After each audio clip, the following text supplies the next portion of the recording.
All right, so welcome everyone, holding by the book of Leviticus chapter 16. Again, I want to welcome everyone, holding by the book of Leviticus chapter 16. We're in verse 26. Again, holding by the book of Leviticus chapter 16, verse 26. And we spoke last week, as the Torah says, V'mishalech es asayir, as a star lazazel, he comes begadav rachas es besara b'may machar echein yavo el machar. Right, so it says over there that the one who dispatches the he-goat, Tazazel, shall immerse his clothing and immerse himself in the water. Thereafter, he may enter the camp. So we spoke about Azazel, spoke what it potentially represents. And we're looking at this Or Chaim HaKadosh, chapter 7, verse 37. Right, we got through part of it. We didn't get very far. At the end of chapter 37, again it says, Zois atoira la'oila lemincha v'lachatas v'la'acham v'lamiluim v'zever hashlomim. This is the law. This is the law of the burnt offering, the mincha offering, sin offering, and other offerings that they sacrifice, right? So, the Or Chaim HaKadosh here wants to explain in our verse, chapter 26, like you said before. So if you look at chapter 7, verse 37, right, chapter 7, verse 37, Or Chaim HaKadosh says like this. Says like this. That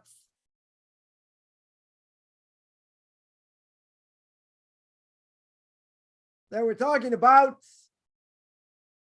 the essence of what Torah is. Right? The Torah is like a business.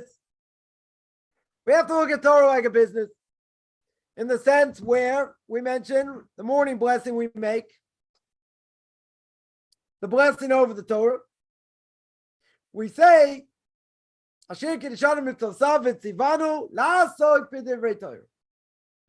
commanded us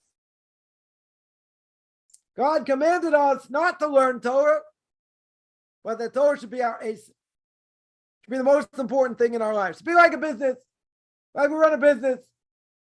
He says the essence of Torah is what? You tell me to learn it. Practice it. To envelop it. Give it over to others. That's all true.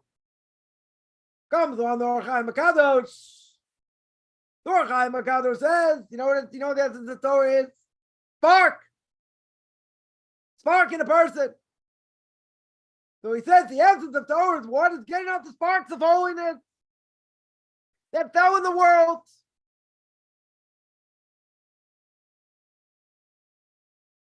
Right? They fell in the world.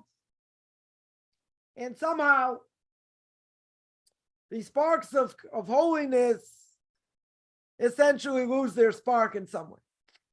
Right? They get, I don't know, lack of a better term, he says, like an owness. The holiness is like, I don't know, it's like tossed around somewhere. Not being able to come out in its full glory. That's why we mentioned Book of Numbers. Tells about all the places the Jewish people went. From here to there to this to that. 40 different places, more than 40, I think 43 altogether. 43 movements of where they were in the desert. Okay. What's the problem? Why does Torah have to tell me that? Torah doesn't tell me things for no reason. It tells me, oh, this is what they ate. This is what they did. Who cares? What's significant about telling me where they were? According to Kabbalah, I'm not going to speak that much about it, but according to Kabbalah, what happens? There's certain sparks of holiness, certain sparks in all places. So sometimes Jews have to go to far-flung places in order that certain sparks they have to take out. They have to utilize somehow these sparks in these faraway places. So you got sparks of holiness that fall in other places.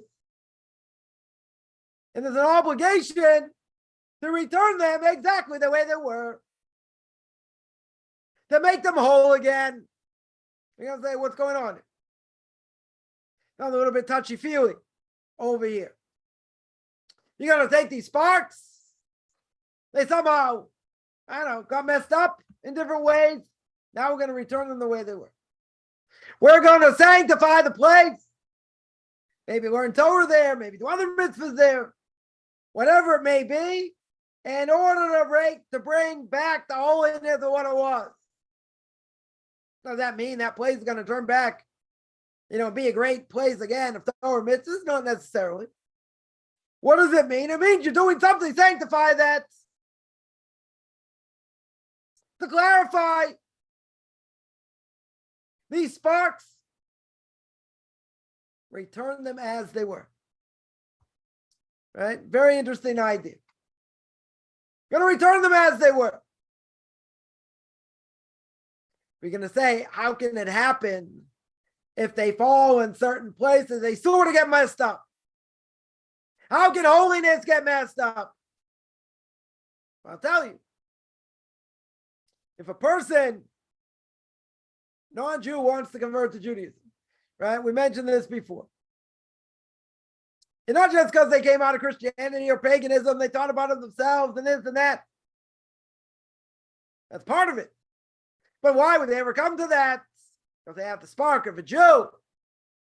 They have that pintle yid, the spark of a Jew. Differentiates Jews from non-Jews. Well, what happened? What happened to that spark? Don't we know? Don't we believe? Anyone who wants to convert, wasn't their soul at Mount Sinai? Why else would someone want to convert? They have something inside them. Because like you always say, person was dropped in this world, in the middle of Sukkot. They come to synagogue, right? And they sing, Jews shaking like this, they're lulav like this, and back. He's going to say, what planet I drop in? Makes no sense. What are they doing? Hamfrons, a citron, right? Your lemon on steroids. What's it doing? Why are we shaking it like that? What's the purpose? Right? So a non-Jew comes along. They say, hey, what's going on here? What's the purpose of what I'm doing? So it must be, it's not just they came out of paganism. They learned, all the proofs against the fact that Jesus is not the Messiah. They read everything Rabbi Singer has, Rabbi Skobach has. They know all the answers, against why the church is full of malarkey, right? They're all full of it. Why? That's true. We're not denying that. A lot of people came out that way. Came out of paganism. But it's not just because of that. Because the reality is, no non-Jew, even if they're a JIT, a Jew in training, they've been accepted by a rabbinical court for conversion, no JIT, potential convert, whatever you want to call them, would have anything to do with Judaism because it makes no sense other than the fact that their soul had to be in Mount Sinai. It makes sense. It's hard enough for Jews that were born Jews to make sense out of Torah mitzvahs, right? Which 80% of the Torah doesn't make sense. Again, I'm not saying people don't necessarily come through it intellectually, but that's not the only reason.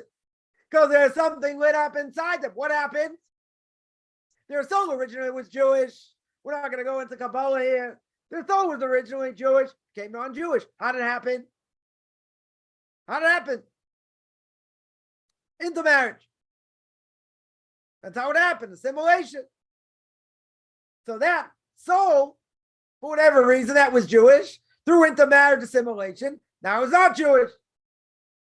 And now that soul goes into someone else. Right? That soul goes into someone else. Now that someone else has that spark. That spark wants to come back to Judaism. How does it do that? Has to go through conversion.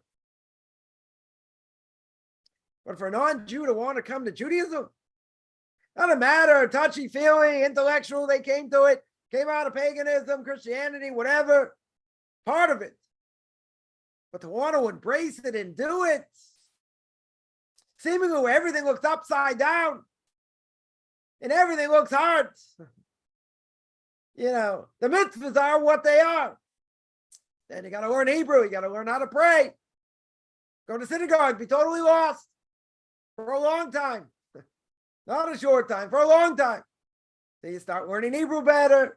You understand what's going on. You know how to answer the prayers. Takes time. Right? But going through all this, literally 100% for a non-Jew makes no sense at all. No one says they have to convert. They could be a Noahide. Plenty of things to do as a Noahide, not just the 7 laws. Right? More than 60 laws, 60, 65, 70, whatever it may be, is a lot to learn. But here, what's the Or Chaim? I don't want to digress here. What's the Or Chaim Kodesh over here saying? He's saying somehow what happened to these sparks got messed up. How does something spiritual get messed up in the physical world? Hard to understand. I would agree. But he's saying there's an obligation to bring it back. Right? Isn't that what we're doing in the world? Adam and Eve ate from the tree. They ate from the tree of knowledge. So after they get banished from the garden, when's the last time in history, the history of man, right? Let's say better. We're trying to bring back the world to where it was before Adam and Eve sinned. That being the case, when's the last time that happened in the history of man? The last time that happened was by when? Given the Torah Mount Sinai. At that point, the Jews were on such a high level, so even a non-Jewish woman saw more Mount Sinai than Yechezkel, Ezekiel saw in his entire lifetime. So an unbelievable thing. Jewish people saw God face to face, whatever that means. So at that point, Moses should have brought down the Torah. Jews would have gone through the desert, gone straight to the promised land. Messiah comes, that's it. What happened? Obviously, that's not the story. Not even in the movie or any of the movies, right? That's not the story. What happened? Moses came back, quote unquote, late. Jewish people made a miscalculation. You got the sin of the golden calf. We're going to read about this week. You got the sin of the golden calf. So what do I have? You got to say that was a mixed multitude. All the converts came out of Egypt or wherever they came from other nations. So Mr. S, the Satan, the angel of death, says, hey, if the Jews are at the highest level right now, the world could go back to where it was before Adam and Eve sinned. That means my job is over. That means I'm out of here. My job is over. So what does Mr. S do? He makes the picture, an image for the Jewish people, showing that Moshe Rabbeinu is dead. The Medrash says he saw an image. Everybody saw an image. Moshe Rabbeinu on a coffin. So they assume Moshe's dead. All right. So you really think that the Jewish people believed this calf, that eats and walks and talks and whatever is the calf that brought them out of Egypt? No. The commentaries way back in the book of Exodus, they work very hard to show why it's not idolatry. Simple explanation according to the verses, seems like it's idolatry. Even if you tell me it's only the mixed multitudes, wasn't the rest of the Jewish people, okay, right? But the commentaries bend over backwards to say why it's not idolatry. Not the point here. Not the point. Right? But that's where, when the Jewish people got the Torah Mount Sinai, they were at the level before Adam and Eve sinned. So we're still trying to fix that up. But what happened? Jewish people sinned with the sin of the golden calf. Every generation is going to suffer collectively because of it. Because God says, if I go among this week's parsha, or last week we read, yesterday we read, Moshe Rabbeinu says, you got to forgive them. God says, if I go amongst their midst, I'm going to kill them. I'm going to wipe them out. So Moshe Rabbeinu says, wipe them out? No. Take me out of the Torah. Erase me from the Torah. So what does God do? He takes them out of Parshas Tetzaveh. He takes them out of last week's parsha. But God agrees. God agrees, and he says, I will not wipe out the Jewish people. Okay. But what does God say? I'm not going to wipe them out, because if I go amongst them, I'm not going to have mercy. I'm going to wipe them out. I'm going to flatten them like a pancake, Kaufman's language. And in the end, God says, collect the punishment. Because the Jewish people, even if it was a mixed multitude, doesn't matter. They made this calf. They didn't believe in God at some level. God says, fine. Moses, I won't wipe them out. I won't wipe them out. But there's payback. And there's payback in every generation. Right? In other words, there's collective punishments. So God says, I should really wipe out the Jewish people. Doesn't do it. Makes a compromise. So you're going to say, well, why do we have to suffer? Why generations later, we didn't do anything wrong. I mean, we did a lot of things wrong. We didn't do that. We weren't there. Maybe our souls were reincarnated. I don't know. But we weren't there. Physically, we weren't there. And physically, we weren't there. Why do we get punished? Why do we get punished? Collectively, I didn't do it. I'd have done other things. I didn't do that. Why'd you get punished? Right? Why'd you get punished? What's the reason? Right? What's the reason? Collect the punishment. Because the Gemara says, Kol Yisrael Ravim Zeh, all Jews are intertwined. So if a secular Jew does something wrong, all Jews get blamed. Whether it's fair or not, that's the reality.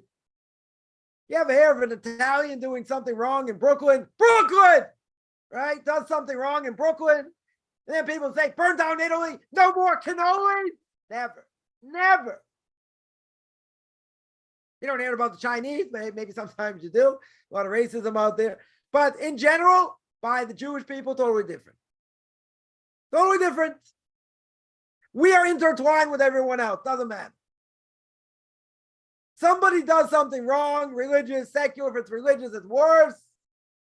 We do something wrong, collectively, Jews get punished. You can say, it's not fair. This person did something wrong. Okay? What does that have to do with me? Secular Jews during the Holocaust, one thing they could never understand. Why are you taking us? Why are you murdering us? We're like you. We went to university. We ate your food. We married your women. We did all these things. Take the Orthodox Jews. They're different, right? What all the anti-Semites say. They don't eat your food. They don't, they don't go to university. They don't do this. They don't do that. Right? Self-hating Jews say the exact same thing. No different than anti-Semites. They say the exact same thing. So secular Jews say, hey, what do you want from us? We fought your wars. This is how you repay us. So what did hit me? They say me blotted out, may rot wherever he is. What did he say? Doesn't matter. He said, however much blood you have in you, half blood, quarter blood, of being Jewish, guess what? Doesn't matter. Right? Totally doesn't matter. Totally doesn't matter. Right? Doesn't matter. They couldn't understand. There was a statement by son of Michael Douglas. Son of Michael Douglas says, hey, if grandpa is Jewish, which Kirk Douglas was Jewish, anyone doesn't know. Kirk Douglas was Jewish. So, but his wife wasn't Jewish. So he says, wow, if dad is Jewish, and his father, Michael Douglas, is quote unquote half Jewish, then does that make me a quarter Jewish? And the answer is no. Why not? Because the mother's not Jewish. So therefore, he's not Jewish, period. Right? But Hitler, Yamach Shemoy V'Zichroy, would not have cared. Not one iota. He would have said, you got Jewish blood, you got DNA, even though we don't hold by any DNA tests. Then people say, yeah, I found out I'm 10% Jewish, 15% Jewish, 8% Jewish, doesn't prove anything. For conversion, doesn't prove anything. Makes people feel good. Maybe they have Jewish blood, but doesn't prove anything. Right? Certainly not halachically. There's no proof for anything. But Hitler Yamach Shemoy V'Zichro said, doesn't matter. I'm going to wipe out anyone with Jewish blood, even if it's on the wrong side. So secular Jews would say, come on. How can it be? We're like you. We do everything like you. Why are you going to take us? Why are you going to try and destroy us? Why are you going to try and destroy us? It's not fair. It's not right. We're just like you. You know what the answer is? Collective punishment. He didn't care. Yeah, 10%, Judaism, 15%. You didn't keep any of it. Doesn't matter. You were a Jew. He said you deserve to die. Half Jew, quarter Jew, 13% of a Jew, whatever. Doesn't matter. Collective punishments. So you can say, but it's not fair. Remember, I mentioned in Perkei Avos, ethics of our fathers, put up last night or early this morning, my time. Right?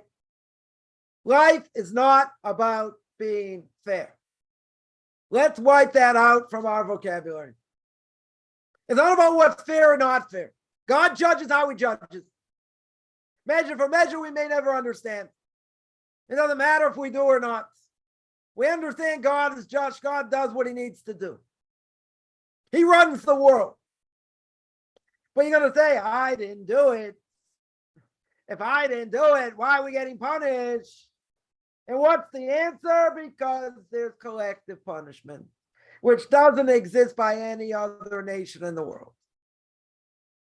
Unless the nation deserves to be punished. Right? The Rambam says, in the laws of repentance, there's a scale.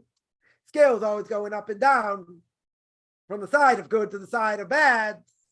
If it stays down on the side of bad, God can come in and wipe it out or give problems. So every nation gets judged. Every city gets judged. When, God forbid, there's a quote-unquote natural catastrophe, that city, that town, that state deserves to get hit. Why? Too many bad things going on. How it gets decided, when it gets decided, that's God's decision. God will make a tsunami, a hurricane, or as they say here in Israel, hurricane. They'll make a hurricane, hurricane, tsunami, blizzard, earthquake. Why? Punishment. Punishment. You're going to say, but there are people there that didn't deserve to get hit. Who says? Because it looks like that doesn't mean it. Nobody knows when their day's going to come. But guess what? When it comes, it comes. When you least expect it. You're going to say, it's not fair. Wrong place at the wrong time. No. Person supposed to happen to happens. Right? Anyone's ever watched the movie Heaven Can Wait with Warren Beatty? I'm aging myself. Right? Football player dies before his time, comes back in a different body, whatever. Not the wrong place, the wrong time. We don't understand. Doesn't make sense to us. Why'd that happen? We want answers. Okay. There aren't always answers. A lot of times there are no answers. So at the end of the day, it's a decree. Right? And you can't run. Whatever's going to be, it's going to be. Now, it could be. Because the Gemara in Bava Kama says, when the angel of death runs wild, could be people that are there get hit when they shouldn't be. So the question, how you understand that? Because if every missile has its target, So then somebody there gets hit. They deserve to get hit. Well, there's no such, there's no such thing. Or there shouldn't be any such thing as, wrong place, wrong time. No. If it's your time to go, it's your time to go. Nobody picks it. We don't have a choice. We don't see it coming. Our soul may know, but we don't know. We'll never fathom it. Right? We'll never fathom it.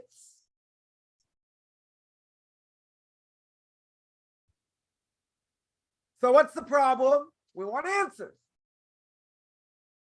And sometimes the answer is it's a divine decree. Right? Just like what happened in the story of Purim. It was a divine decree. But the divine decree got revoked. Got uprooted through the prayers, of thousands of children and fasting of 3 days. Got uprooted. Not all decrees get uprooted. Give an example. One of the rabbis goes up to heaven and says, by the destruction of the temple, and he says in front of the heavenly courts, let me say one ineffable name of God. Let me stop the destruction. They sent him back in his body and said, no, not allowed. It's a decree. You can't stop it. There's no way to stop it. There are decrees that are in blood, will never be stopped. Nothing we can do to stop it. There are decrees like the one in the story of Purim was not written in blood. So it could have been uprooted. And it was uprooted through prayer, through learning Torah, right? Through fasting. But again, you look at the story. Who's the only person that doesn't bow down to Haman, Mr. Haman himself? Mordechai. Everyone else bows. And some people say, well, was it really idolatry? Etc. But he didn't bow. And they all said to him, why aren't you bowing? And Haman looked at him and he said, I'm not only going to kill you, I'm going to kill everybody. Every last one of you. One thing I get it, one person did something wrong. Let's say one Jew did something wrong. That means every other Jew has to get annihilated because one Jew wouldn't bow. So it must be the Jewish people at that time, the Jews of Shushan, deserve to be annihilated. The Jews deserve to be annihilated. Different reasons given, but it doesn't happen by mistake. You can say, one Jew didn't bow, so they all deserve to die. It's one thing you want to kill him. And Haman had a lot of money. It's like he paid $1 billion to kill the Jewish people. A lot of power, consolidated power through his family, money, wealth up the gazoo. One person won't bow. Collective punishment. You won't bow, I'll kill you and everyone associated with you. So you're saying, Markesh, okay, he won't bow, kill him. You got the power, kill him. But you're going to take his whole nation. That's such an affront. You're going to wipe out his whole nation. Markesh, what is the connection? And the connection is it must be, as the Gemara says, the Jewish people 100% deserve to be annihilated. For different reasons. But there's collective punishment. It's not just one person did something. It's everyone's intertwined. And it can be such a desecration of God's name that everyone deserves to be punished. There was a decree. Again, we don't know why. We could speculate, but we don't know why. Comes to the Holocaust. European Jewry, unbelievable, terrible decree. Terrible decree of annihilation. Outright murder, right? Don't believe what Whoopi Goldberg says. It was annihilation of a race. Oh, we're not a race? What are we? Are we a country? What are we? Are we a people? We're a race. It was against race. Regardless of what she spins on it. She wants to give her own spin. I understand her spin. It's wrong. She said it more than once, didn't really apologize. Judaism is a race. I mean, it's not just a race, right? But it was annihilation of a people, of what they stood for. So at the end of the day, European Jewry got wiped out. Almost totally wiped out. A lot of people. Secular Jews, religious Jews. Now, do we know why? We have no idea why. Could it be there was a lot of assimilation going on? Yeah. Was there more than 80% of assimilation going on in Berlin, in Germany? Yeah. Were a lot of terrible things going on Jews were doing? Yes. Is that the reason? Don't know. Nobody knows. But one thing is clear. I mean, there are a number of things that are clear. One of them is this was an absolute divine decree. And the reason is the rabbis didn't want people to leave. By the time they realized what was going on, it's too late. God did not give them the information to help others. Right? So you had 6 million Jews trapped. Couldn't get out. First of all, they didn't think, anything necessarily bad was going to happen till it did. But they were trapped. No way to fight back. People say, yeah, they should have done this, should have done that. At the end, when they realized, they're gonna die anyway, right? So in some ways, they fought back. Okay. And people say, oh, we're not gonna go to the slaughter like them. They didn't even know what hit them. Right? Look at history. They didn't know what hit them. They had no idea. Happened in the middle of the night. Happened out of nowhere. Some saw it coming, they left. The vast majority got stuck. They totally got stuck. Borders were sealed. But 100%, make no mistake, it's outright annihilation. In the cruelest, most horrific way. Men, women, children, doesn't matter. Most horrific way. Scientific experimentation. Gee, let's see what we can do. Put their blood pressure so their brains blow out. Let's see how they can live. Let's see how they, crazy things. These were the most sophisticated people of the time. Germans were not these skinheads of today. Who joined the Third Reich first? Anybody know? Lawyers, doctors, academics. You're going to say, wow, Hitler was an unbelievable orator, convinced the masses. People are not stupid. Talking about people with very high IQs. How could they believe treating a dog was better than treating a Jew? You know what? Because someone put that in their mind. As irrational as it is, as someone so intelligent, how could they do that? Because intelligence only takes you so far. It can only take you so far. But the point over here is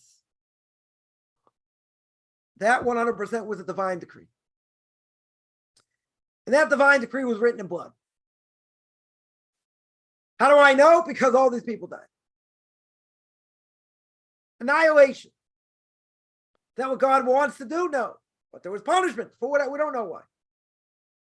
We don't know why, but 100%, no question about it, is divine punishment. And divine punishments, can come to death. Sometimes it can be uprooted. Sometimes not. This was a horrific decree. Horrific decree. So there had to be serious things going on in that part of the world that God says, I've had enough. Not only I have had enough, but he went about and annihilated them. To the Germans, the Poles, Czechoslovakians, the Lithuanians, the Russians. You got plenty of people that killed Jews. You're going to say, where was God? The question is, where was man? We don't know why, but there's a decree. Collective punishment. Right? But it didn't wipe out the entire Jewish people. Wiped out Europe pretty much. So you still had Jews in America. Still had Jews in Canada. Still had Jews in Israel. Jewish people never be extinguished. That the Torah says many times. Never going to happen. There might be a remnant left. True. Right? Doesn't mean they're all going to go wiped out. Doesn't mean that. But, we lost unbelievable rabbinic authorities. We lost 1.5 million children. Mind-boggling. First, Hitler Machmo, what do you want to do? Kill all the teachers. Kill all the teachers, you got no one to teach. Kill all the children, you got no one to teach. He wasn't a fool. 100%, he wasn't a fool. Right? Wasn't a fool. So, there is collective punishment, whether we like it or not. There's collective punishment. So we have to be careful as much as possible to do the right thing. And go in the way God wants us to. Otherwise, there's serious payback. Not just to us, to others. So at the very least, we got to be concerned about others, not just for ourselves. Because of how it looks. Because we're all in it together. So a non-Jew will say, JIT, in the process of conversion, they'll say, wow, such an awesome responsibility to be a Jew. You're right. Halavai Jews would think that. It is an awesome responsibility. No question. Right? But we have to remember what we do has repercussions. Not just for us, for our families, for Jewish people in general. Got to be careful whatever we do. Whether it's in public, whether it's in private. 100%. 100% we got to be careful. Yeah, see a bunch of questions here. Someone says, how do I know I'm serving Hashem to my highest potential? You don't. Right? That's easy. Yeah, there's a spiritual level you're supposed to get to. The evil inclination comes against you. Yeah. All true. All true. When's the evil inclination going to leave you alone? I got news for everybody. Never. Why do I say never? I like the word. Never. You know what never means? Only when the Messiah comes. When the Messiah comes, there's not going to be an evil inclination. The evil inclination never stops. Don't ever think it ever stops. The evil inclination doesn't even stop when you're sleeping. So how do you know what your potential is? You don't. Right? You want to see what you're doing, and how you're serving God. So I'll give everyone the following advice. The following advice, which I know a lot of people won't do. But keep this in mind. Before your head hits the pillow and you conk out, before you go to sleep, you should take a self-accounting of what you did during the day. How did I interact with others? How did I make blessings? How was my service to God? Right? Basic questions. Did I accomplish what I wanted to? Did I waste time, when I could have been learning? I mean, a million questions we could ask. If you do this on a regular basis, right, on a daily basis, I think a person will understand where they're holding. Now, a person can say, isn't it true? Isn't it true? We don't know really what our potential is. It is true. We don't know what our potential is. If someone had told me 20 years ago I'd be doing what I'm doing today and all these other things happen in between, I would have said, come on. Nice try. We don't know. We don't know. We may know what we're good at. We may have, good things that we do. How can we maximize it? So you might think we never maximize things. We do things, we're lazy, this, that. Take a real accounting on a daily basis. No make-believe over here. Look in the mirror, even if it hurts. Go through some of these basic questions. Did I learn Torah the way I should? If you have an obligation to learn Torah.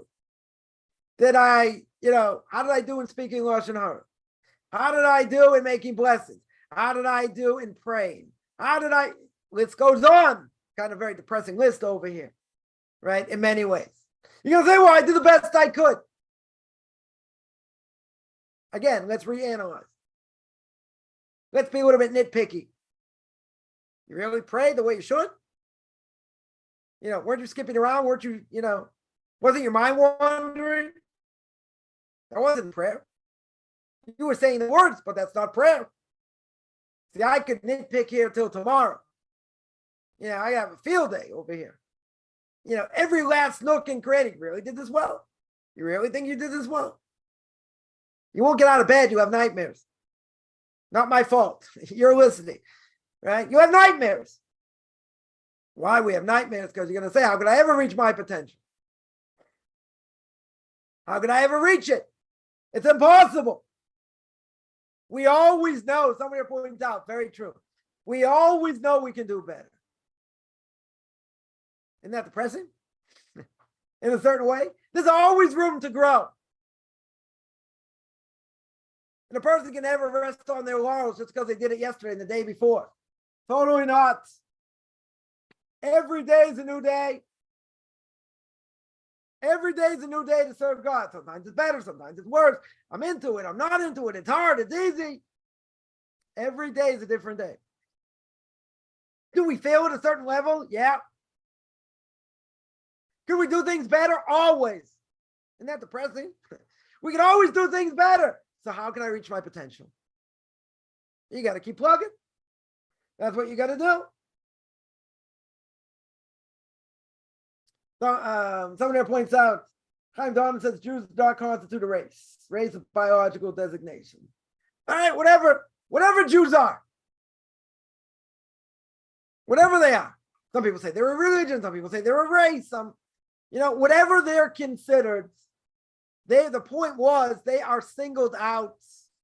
They were singled out, whether they're a race, whether they're a people, whether they're a religion, whatever you want to call them, whatever definition, which is probably not a good definition, none of these, I would agree, they were singled out for annihilation.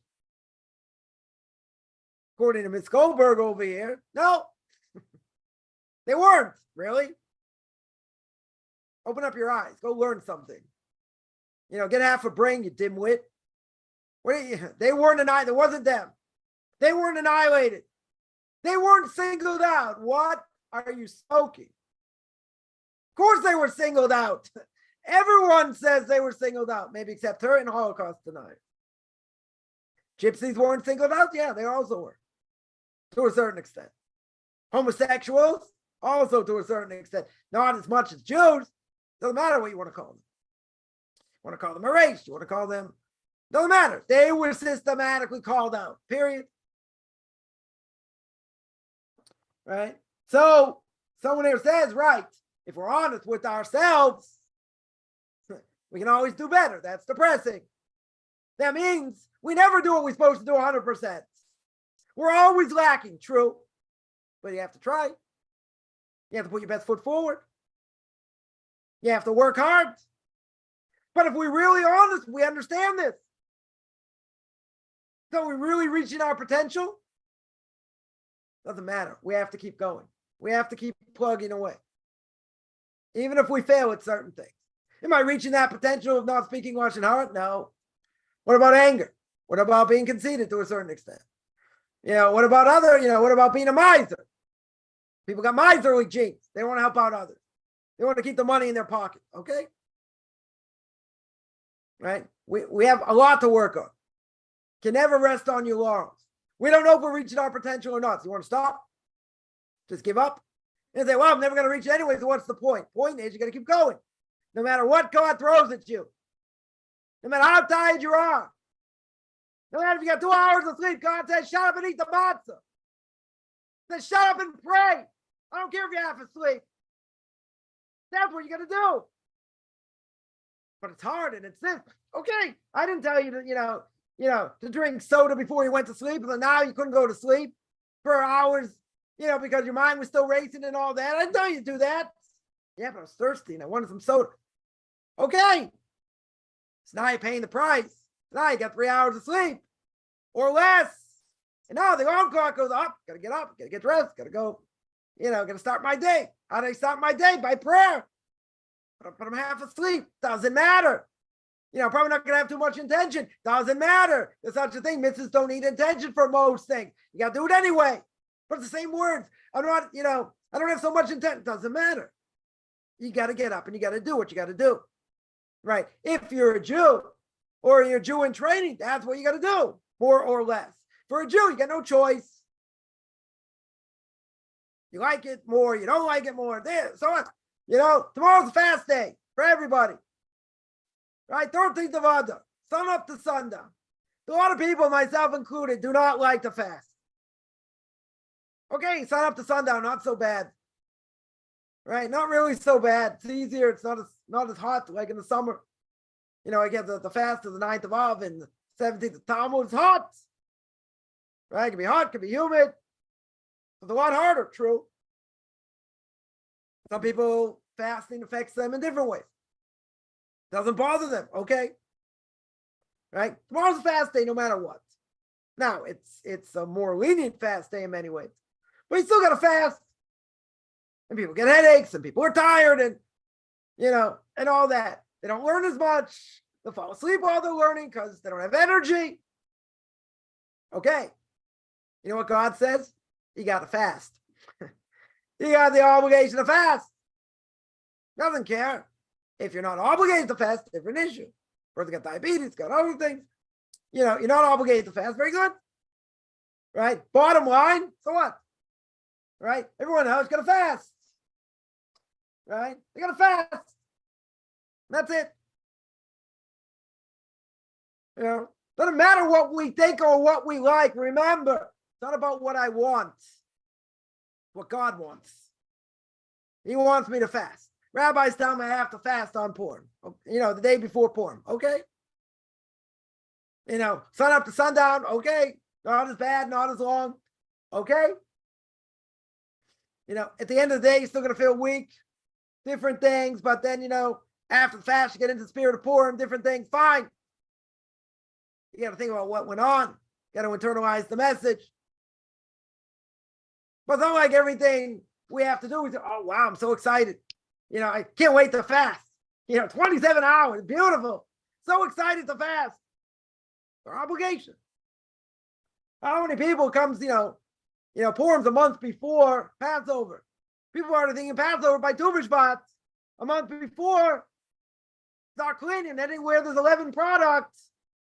That's why I always tell my wife and kids, don't eat in the car. They're like, we're going to eat in the car. You're going to get it cleaned. Right? You got to get it clean. Anywhere there's chametz. How many people enjoy cleaning for chametz? Some people do. A lot of people don't. Very tedious. Very tiresome. But what are you going to do? By the 15th of Nisan, no matter what, you come into Passover, everything has to be done. You have to have your matzahs. You have to have your wine, grape juice, whatever, horseradish. You got bitter herbs. You got charoset. You got the cup for Elijah. Everything's clean. Everything's ready. You got to make all the food. A lot to do. A lot of expense. God says, you know what? Shut up and eat the matzah. You got to prepare. Mitzvahs take preparation. Passover takes more preparation. Anywhere you ate food, crackers, crumbling, this, that, you got to clean that area. If it's a place you don't know, you didn't eat any food there, whatever, fine. Other places, you got to check. 100%, you got to check. Is it hard? Yeah. You try and make it fun, but it's very tedious. People forget what they're doing. Doing this, doing that, checking this, checking that. It's hard. You got to make a plan. It's got to get done. By the 15th of Nisan, you have no choice. Your house has to be turned over. You have to be ready to start cooking or already been cooking for Passover. You have no choice. How you plan it, how you do it, different issue. Everyone does it different way, right? Not everyone does it the same. Totally not everyone does it the same. But it's got to get done. What are you going to say? I'm too tired. I'm not cleaning for Passover this year. You got money, you go to a hotel. Okay, but that's not the point of Passover. Right? But yeah, I'm not going to even go into that. But the point is, it's got to get done. God doesn't care how you get it done. It's got to get done, period. You got to do it right. We're very strict, extremely strict about Passover. Yeah, a lot of questions here. Let me deal with them now. Someone asks, I really want to convert. People keep saying, I need to have a good reason. I'll say like this. If you come to a rabbinical court and the rabbinical court asks you why you want to convert, I'll tell you what not to say. Don't say, I love the Jewish people. I want to be with the Jewish people. They don't want to hear that. They're going to think you're a flake. You have to come up with something, put it into words, say why you want to convert, what the purpose of conversion is, why you want to change your life, totally uproot your life and change it. They don't want, book version, but they want to, I'll give you some cheat notes over here, right? A cheat sheet over here. They want to know why.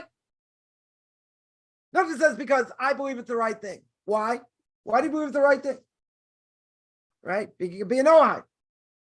Being an Noahide is also the right thing. It's not a made-up thing. Not just, it's a Christian thing. No. Noahides talked about it, the Gemara speaks about it. Talmud speaks about it. The person, can eat shrimp, still be an Noahide. Not a problem. But yeah, they should come up with a reason. Why, they say, I want to because. Well, because what? Jewish people are going to help you? They're going to give you money? Why? You have to come up with some reason. Say, I came out of Christianity. It's totally false. Okay. Christianity is based on the Torah, quote unquote, the Old Testament. Right? That still doesn't mean you have to convert. There has to be something compelling. Right? Not just, well, I want to convert because I believe it's true. Why do you believe it's true? Why don't, why not take the easy way out? I want the full thing. I want all the punishment, all the good. I'll take my chances. But you got to put it in words somehow. That's what they want to see. Not just a touchy-feely thing. They want to see. They want to see why. They want to see why. It's true, right? They're going to try and push you off. And they're going to say, hey, you're making your life a lot more difficult than you need to. I can't even tell you. I grew up Jewish. And people have said to me, why would you choose this? Why would you choose to be a fanatic? I like fanaticism. Why would you choose to be a fanatic? Right? Why would that be? Secular Jews cannot understand why other secular Jews would be religious. Many of them. Why? They'll say, oh, maybe you had a calling. Maybe this, maybe that. Why are you going to make your life more difficult? Can't go to ball games. Can't eat shrimp. Can't do other things. Right? They're going to call you out on that. Like someone told me when I was in the States. Fine, you want to be religious, don't be a fanatic. But I got them to admit, through my fanaticism and fanaticism like that, Judaism will be passed down to the next generation. They agreed. They agreed. I've had other people say, yeah, you might be right. No, I am right. Because with intermarriage, it's a disaster. Total disaster. Right? So yeah, rabbis will tell you, what are you doing? Why make your life so hard? You're going to isolate your family. You're going to isolate friends. It's going to be hard for you in the Jewish community. All these may be true. Could be 100% true. And what's someone going to answer? So what? I don't like my family anyway. Family gives me problems anyway. But see, when a person has a good relationship with their family, yeah, tell them you can't eat in their house anymore. Tell them you're going to go through a totally different path. They'll think you're nuts. Those relationships can and probably will crumble. Not saying they have to, but probably. Secular Jews, not necessarily so different. Not necessarily so different. Now they become religious, not like family comes to rally around them. They're going to say exactly this. Why are you making your life so hard? Why are you being such a fanatic? What's the answer? Because you believe it's true. And I believe God gave the Torah. And I have an obligation to keep it. Yeah, but what about everyone else? What about them? So what? So what? Some people would even say, as I think Tornus Rufus said, Rabbi Akiva says in your Torah, Acharim Rabbi Mechatois, got to go according to the majority. We're the majority. We're the majority. Secular Jews say we're the majority. So why'd you go like us? I mean, Torah's proof is talking about Christianity, right? Go like us. We're the majority. So what was Rabbi Akiva's answer? Akiva's answer was, when you say Acharim Rabbi Mahatois, when you go after the majority, when you have Exodus chapter 23, verse 2, when do you say that? You know when you say it? You say it when you have a doubt. Right? I have 3 pieces of meat. 2 are kosher, 1's not. I go after the majority. I eat this piece, I can assume it's kosher. Comes from the majority. Can I eat them all at the same time? No. One after another, probably. It's a whole discussion, which we're not going to get to, but it's only if you have a doubt. Rabbi Akiva answered, we don't have any doubts. By us, the Torah is 100% true. If the Torah is 100% true, it doesn't matter if you're the majority or not. We don't have doubts. We don't have doubts. So we're going to keep it because it's right. And all this other stuff is false. Now, is that going to be good enough for them?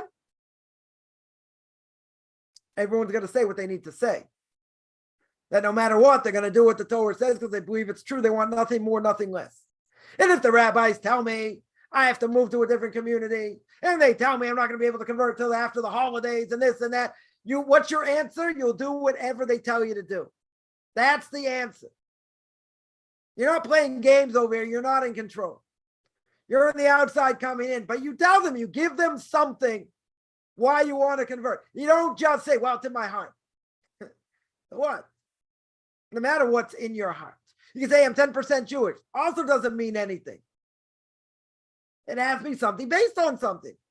Came out of Christianity. This, that. I looked into other things, they weren't true. I looked into Islam, wasn't true. I looked into 50 different types of Catholicism, wasn't true. Looked at the Hare Krishners, wasn't true. Hindus weren't true. I wanted the truth, and I understand this is absolute truth, and I understand this is what I have to go through no matter what.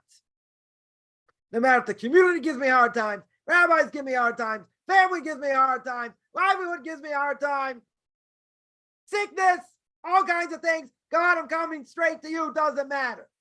Now, don't quote me when you say that. Say that to them, that's going to make an impression. That's going to make an impression. But you have to come up with something. You're right. They're trying to blow you off. I agree. So you can think, why are you making your life so hard? You can say, oh, they're trying to push me off. So give them a reason. Give them something. Don't say, well, I believe it's true. They're going to say, well, how do you know? This, that. You're going to have to come up with something. Not just out of thin air. And they don't want to hear, well, I like eating gefilte fish. I like reading the New York Times with a bagel. Okay, next. Got to come up with something concrete. Something concrete. Right? They could be blowing you off. I agree. 100%. They could be saying, oh, another fly-by-nighter. Give a good reason. Give them something. If a person just says, well, I don't have anything to say, it's just I believe it's the right thing to do, I'm not going to take you that seriously. That might be true, but you have to be able to verbalize it, or at least write it and then read it. But if you come up with nothing, just say, well, I want to do it because I want to do it, I'm not going to take you so seriously. Yeah. Someone asked, I don't hope to go to heaven when it seems like he's doing everything right. How do you know you're doing everything right? I'm going to make this statement again, right? I'm going to make this statement 100 times. And that is, being a Noahide is no easy thing. It's no easy thing. How do you know you're doing everything right? Again, I'm not going to pick on you. Do people think, oh, I know the Noahide laws, really? 2:30 Eastern time, 9:30 Israel time. I'm giving the class Noahide Nations. All about law courts. I guarantee from this week, from last week, the week before, you're going to see things you had no idea about. Do you want to tell me you know? I don't think you know. I think you got to learn. Thinking you're doing something right, tell me you know you're doing something right. You know you're holding according to the Noahide laws properly. Tell me even better. What about a moral? What about things that I would say Noahide's not obligated to do, but morally they should, even if they're not obligated. You're holding by those. Tell me you're holding by all those things.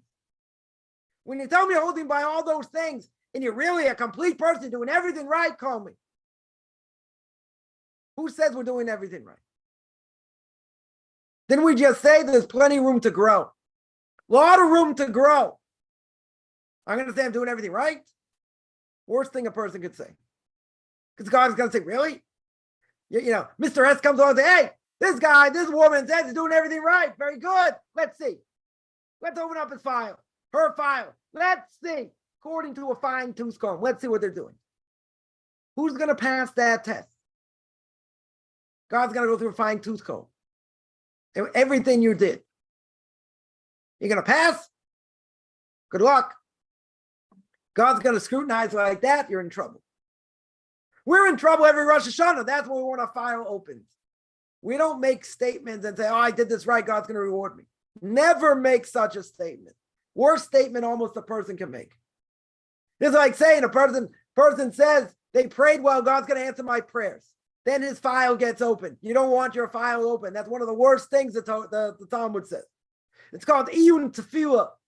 Means I'm looking too much into my prayers. I said, oh, I did this right. I did that right. God's going to answer me. Yeah? Really? 100% when you prayed that day, all your thoughts were for the sake of heaven. Your mind never went astray. You never thought about anything you shouldn't have. You're going to be able to answer that? I don't think so. I don't think most people are going to answer. I'm not picking on anyone. I'm just saying, most people are not going to pass that test. You want to tell me 100% in the middle of prayer, your mind was there 100%? Come on. Very few people like that today. Very few. It's not any of us. No offense, anyone out there. Might be a lot of righteous people out there. I don't believe anyone's holding there at that level. Someone mentioned they face those comments as well. Okay. Someone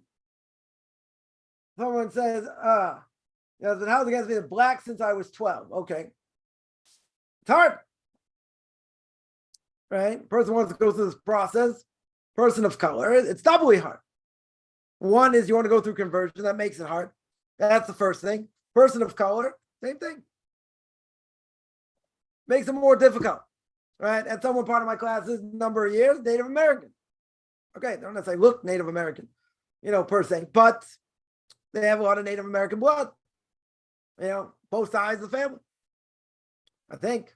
Right? I could be wrong on that, but I'm pretty sure. Right? So they didn't have any issues. Right? Someone who's Hispanic, they could have issues. I'm not saying it's right. I'm not saying, discrimination over here is right. Right? It happens. Right? It happens. Someone here points out that no amount of perseverance to show if you're very genuine. What does the rabbinical court want to see? They want to see what the person's been doing, how long they've been doing it, what they've gone through. They want to see if the person has the mettle, because there's a lot of things that a person can go through that can change, that can turn a person upside down. And one of the first things they're going to blame is, because I want to be Jewish, look at all this. Look at all the things I'm suffering from. You take the story of Nissim Black, right?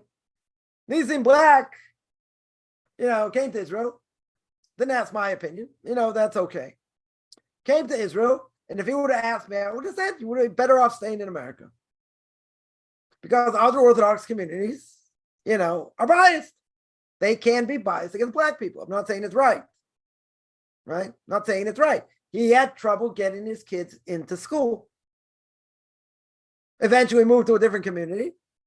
Things opened up. Okay. He realized it was going to be a trial. Whatever. He had it hard. Nobody wants their kids out of school. But again, I'm not saying it's right. Not saying it's right by any stretch. There can be discrimination. There can be discrimination against converts. There can be discrimination against returnees to Judaism, Bali Tshuva. We also feel, we also get discriminated against. Who's going to marry into our families?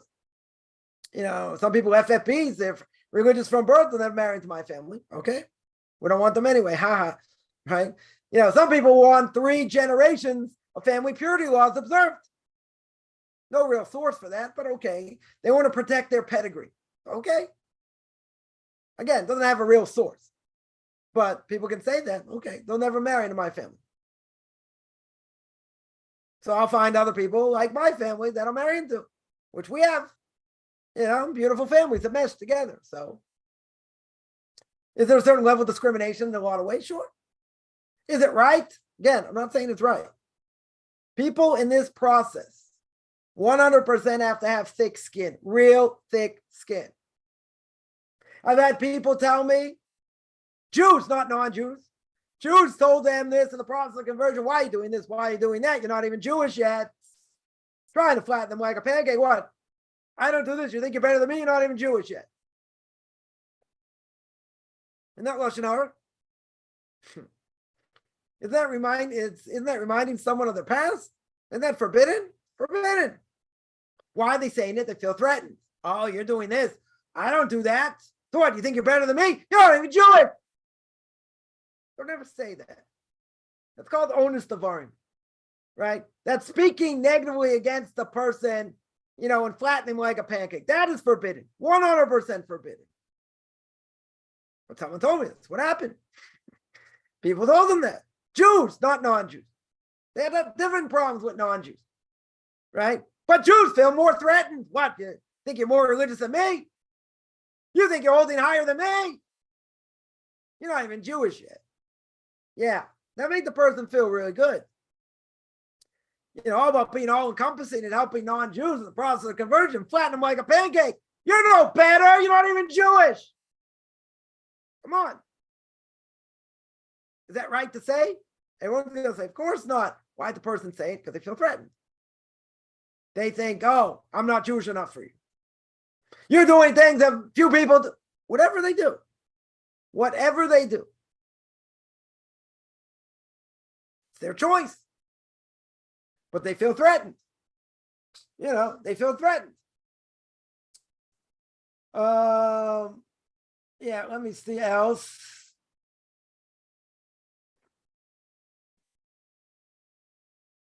Somebody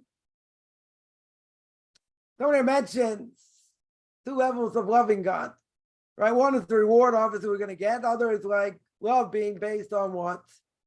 Unconditional love. Yeah.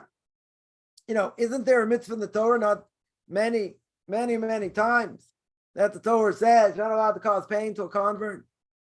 So you can say, but they look different. Some could be Chinese. Some could be Filipino. Some could be black. Some could be Hispanic. Right? So what? But if they're genuine, if they're 100% genuine, what does it matter? Skin color, not skin color, they're dark, they're not. Again, if people say something and do things, yeah, they're wrong. There's no question. I would say, again, my opinion for what it's worth, person has to keep in mind this may and could happen. And if a person is oversensitive, then you're going to have a hard time. Just like if someone goes somewhere for Shabbos, they obviously don't look Jewish. And someone asks them, wow, are you converting? Now, you have a few answers to say. You can say yes, and I don't want to talk about it. Or you can say yes, I'll give you the short version of the story. Now, why do people ask the question? Because they're genuinely curious. Why would someone, darker complexion, whatever, want to change their life? Alienate their family, alienate other Jews, whatever. Why would they want to do that? Interesting story. They're not doing it necessarily to be nosy. I mean, maybe some people. They're not necessarily doing it to be nosy. So why are they doing it? Because they're interested in the story. Now, a person can choose to not answer. A person can choose and say, yeah, I am in the process of conversion, and that's it. And if they probe further, well, do you mind telling me the story? Some people don't care, and they'll tell them the story, short version. Make for interesting conversation, okay? Some people do not want to be put on the spotlight. Heard this many times. These are people who aren't Hispanic or black. They don't like being put in the spotlight. So what? So they're very conscientious about it. And when people ask, they just say, yeah, I'm in the process of converting. I don't want to talk about it. That's it. And if they probe, just say, I don't want to talk about it. You don't have an obligation. If you want to, okay. There are people who don't care. They'll tell them the story, short version, longer version, whatever. I was at a Shabbaton in America, all these secular people come, for Friday night meals and whatever, talking to different people. And so what do you do? What do you do in Israel? So I told them, I learned, I give these classes online, people want to convert. So I was like, wow, that's cool. But some people think it's weird. I'll tell you, people think it's weird. And, you're not going to stop a person's bias per se. You might change it in some ways, maybe. But some people think, yeah, it's strange. Why'd you work with Jews? Good question. I also work with Jews, not just non-Jews, right? But, at the end of the day, we have to be the best Jews we can be. Other people say the wrong thing and do the wrong thing 100%. 100%. Right? At the end of the day, we can't worry what other people are going to think. We need to do what we need to do. But there are people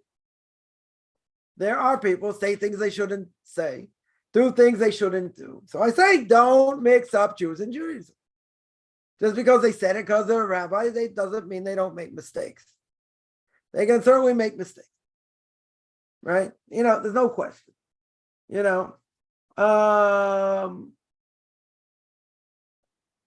the end of the day, a person, as we said before, you have to be strong, you have to have thick skin and not worry what people are going to say, what people are going to think. You got to do what you need to do. And if people don't like it, Coppin would say, let them go eat kogo. They don't like it. Okay. Like people told me, you're a fanatic. Okay. I don't have to argue that. It's not an agenda question. I mean, they're not asking a question. They're saying you're a fanatic. Okay. So, I'm a fanatic. Oh, and your poor wife and your poor, okay. My answer was, find me a better way to pass Judaism down. That works with no intermarriage or very little intermarriage. They said, okay, you're right. That's it. End of story, checkmate. That's it. And that's that. Somebody asked over here, let me see.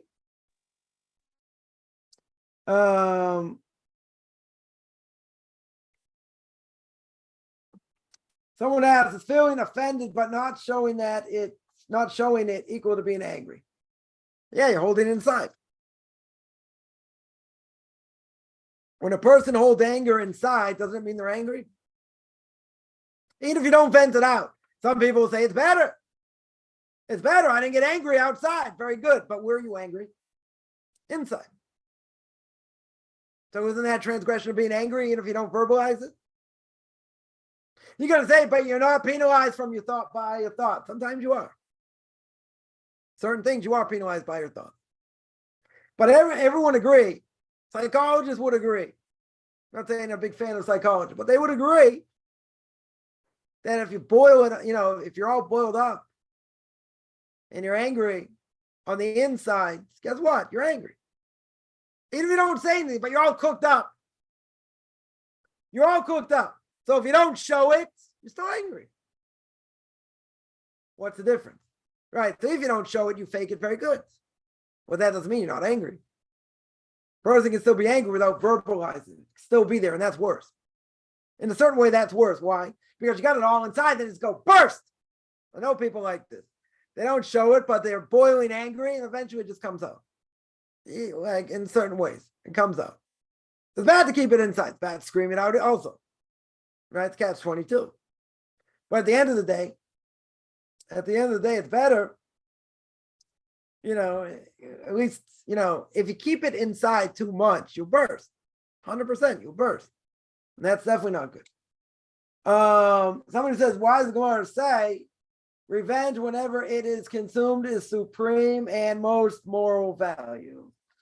Some verses sound like it's important for revenge. Depends what it is. Revenge in general is forbidden. 100% revenge is forbidden. right? Revenge when it is destroyed. Consume means it's destroyed. Doesn't mean, it doesn't mean you're allowed to take revenge. What it means is it's totally destroyed. That's good. That is a huge thing. Revenge is awful. Not allowed to take revenge, right? Doesn't matter. You're not allowed to take revenge. I told the story, someone damaged you, and then, they say, you ask them for the lawnmower. They say, no, you can't borrow it. Then the lawnmower breaks. Now you have a lawnmower and say, can you borrow yours? Right? Shimon comes to Reuven and says, can I borrow your lawnmower? He said, no, you wouldn't let me borrow your lawnmower. I'm not going to let you borrow mine. That's revenge. If you don't trust them and they break things and never return it on this, okay, then you got an excuse. If you don't have an excuse, that's revenge. Revenge is bad. Right? God can take revenge against his enemies. Doesn't want to, but certainly can.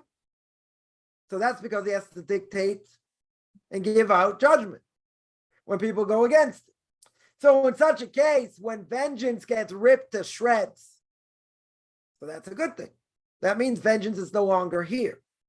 If a person acts on vengeance, that's a different issue. That's forbidden, right? That's, we're not talking about the importance to revenge. God will avenge when he needs to. God will take revenge if he has to. He doesn't want to, right? God is going to take out his anger. He took it out on the Egyptians, right? He totally wiped them out. Did he want to? Right? Did he want to? He didn't want to, but he had to. And the angels want to sing praise to God. God says, my creation is drowning. The Gemara says, my creation is drowning. Why? Why over here are you going to sing praises to me? Then they deserve to die. Does everyone agree they deserve to die? They deserve to die. They deserve to die. Can't God feel remorse for what he did? Feel regret at the same time? Yeah, we can. He felt both things at the same time, but they're my creation. They're created in my image. Did I want them to do what they did? No. Is there retribution? Yes. Is God vengeful? He will be when he has to be. But when revenge gets mitigated and gets wiped out, that's a good thing, right? Not a contradiction. Someone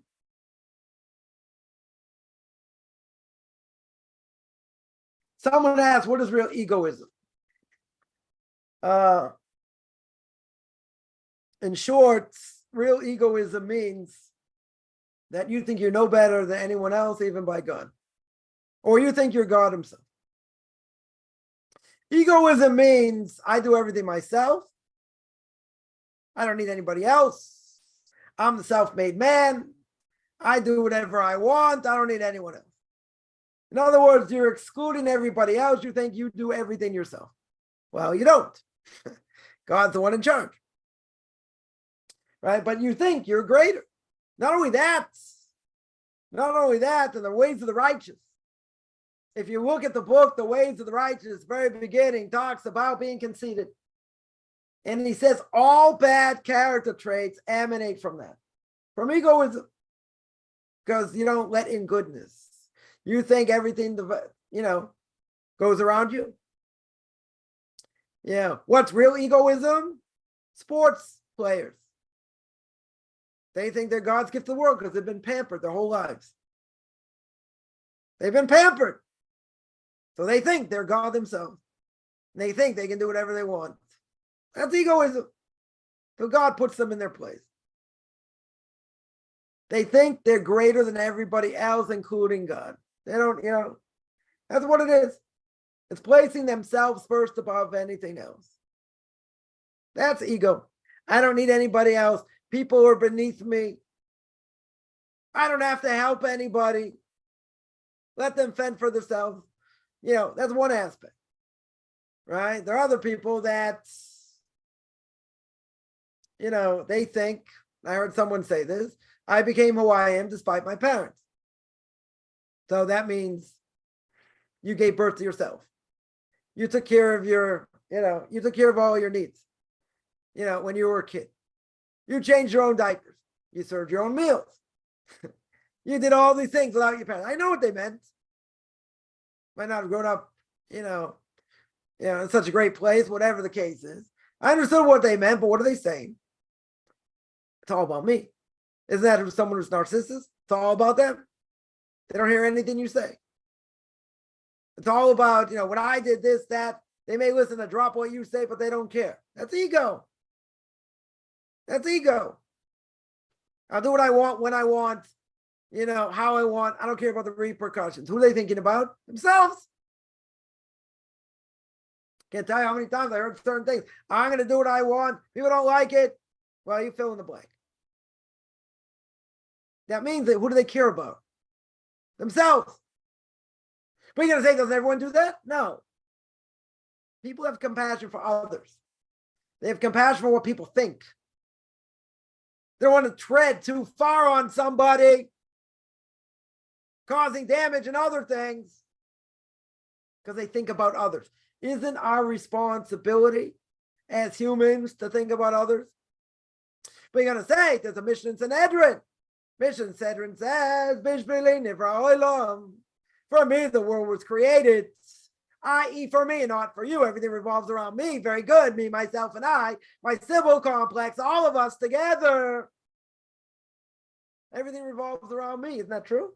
We're our own world. True. Well, what does God do? He makes us have to deal with others. We come in contact with others. Right? We work with others, whether in business, other things. We are creatures that should help others. What's the problem? We're born selfish. A child born, everything's about that child.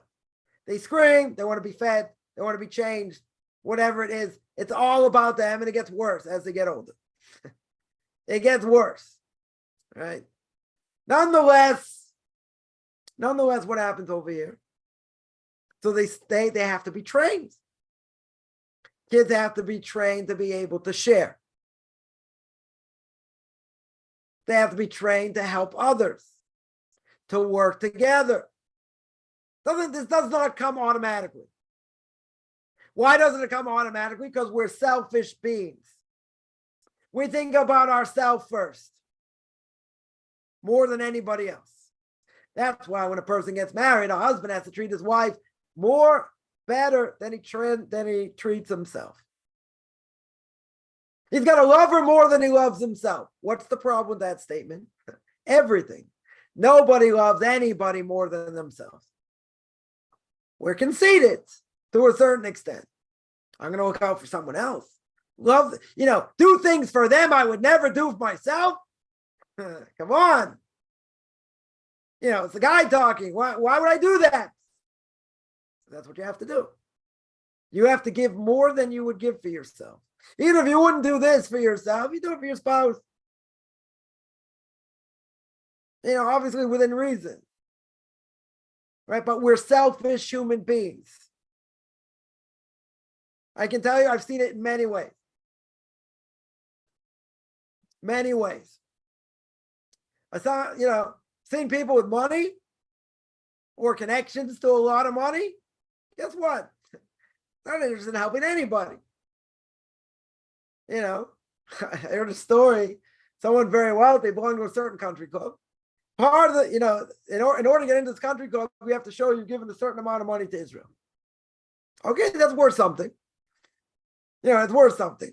If they give a certain amount of money, whatever it is, to JNF to build more trees, plant more trees so the Arabs can burn them down. To give more to, I don't know, whatever it is. Right? Kind of interesting. So the person has to give, even though if they don't want to. They want to belong to this country club. That's what they have to do. Right? But ask someone, for help, that's going to be, well, help yourself. I should help you. Sold my business, made a lot of money. I did this, I did that. For a lot of people, it's not on even their mind. It's not on their radar. I should help someone else. Right? What characterizes a Jew? 3 things. Baishanim, Rachmanim, Vegimelus Chasadim. They get easily embarrassed by Shanim. Rachmanim, they have compassion for others. And Gimilus Chasadim, they do a lot of chesed, a lot of acts of loving kindness. A Jew like that has lost his soul. I'm not going to say he's totally cut off. Or they are totally cut off. They have no clue what it means to help someone else. None.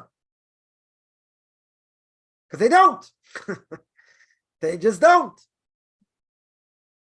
So there are people that are selfish human beings, extremely selfish. They don't care. You have issues, it's your problem. Right? I worked hard, you work hard. Where's my problem?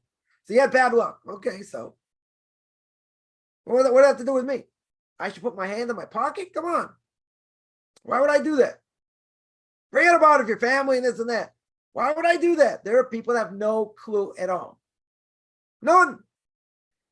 Unless the person's like absolutely in dire straits, and they're on their knees and this and that, maybe.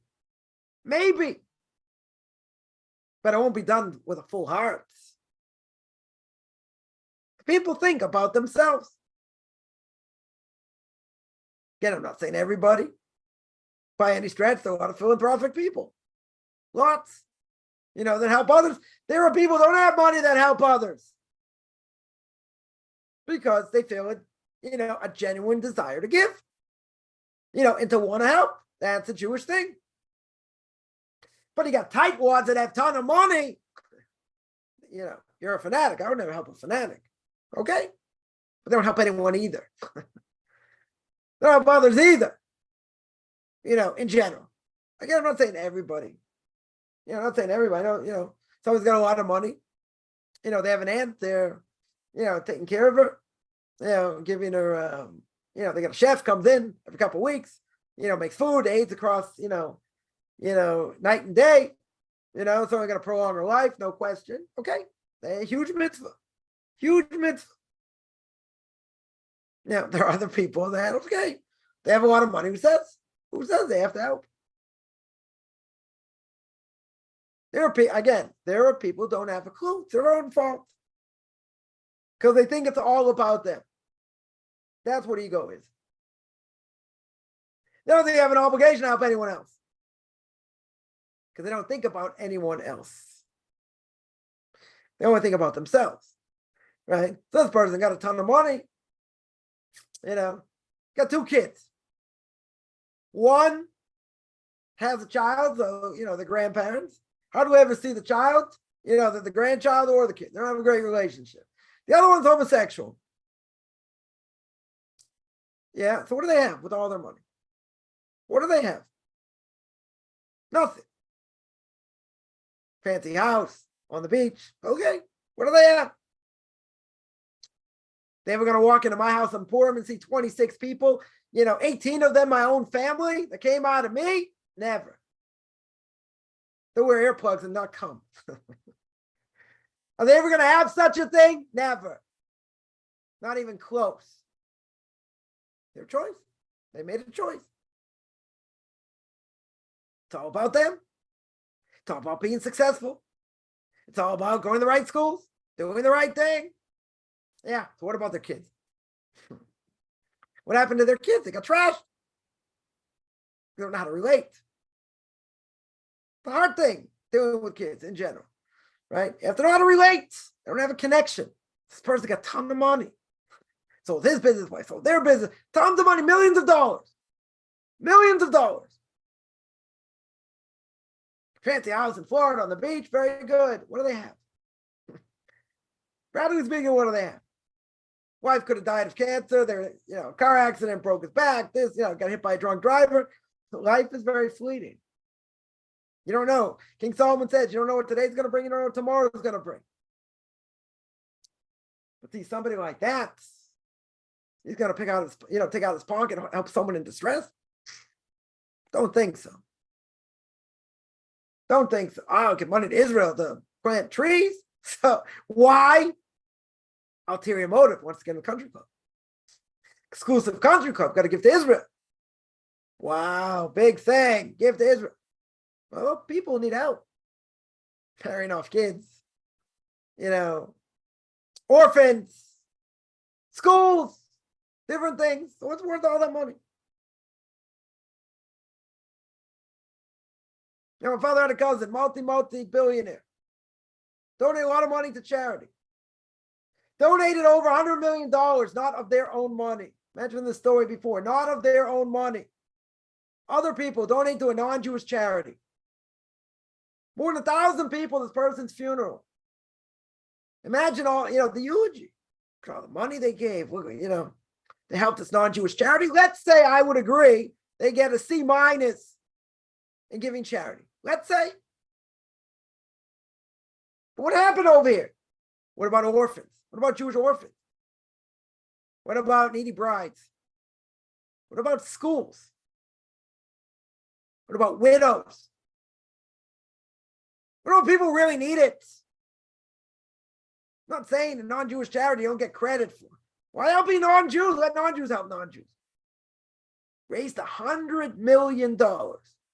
My guess is that soul suffered tremendously just at the funeral.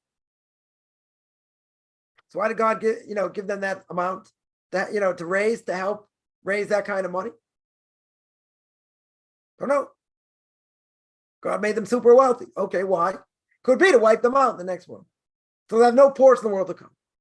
He gave them whatever mitzvah they did in this world, gave it to them now. Maybe. You think they have the ability to help others? And they're going to dig in their pocket? They have billions. Billions. Even when I was a kid. Right? Swimming pool, tennis court, boats, butler. Never met anyone with a butler. I was a kid. They're still mega wealthy. Still mega wealthy. Okay? So, in one sense, they use the money for something good. Okay. They're going to go in their pocket and help others? They don't have a merit. They don't have a merit over. You have to have a merit to know how to give. A lot of people out there think, person would come to them, they say, yeah, here's $10. Sorry, I wish I could give more. They're worth $10 million. Or more. It's like, well, I wish I could help. Here's $18. It's a joke.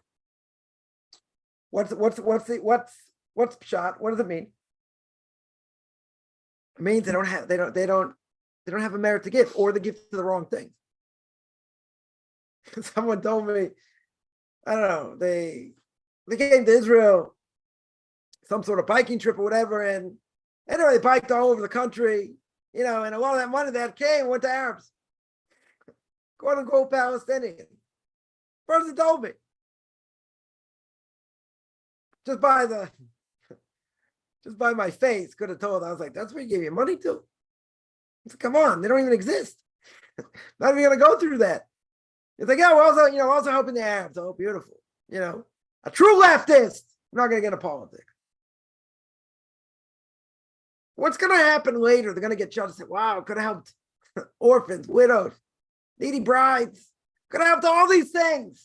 Let me go back. Let me do it. No, too late. You had your chance, you blew it.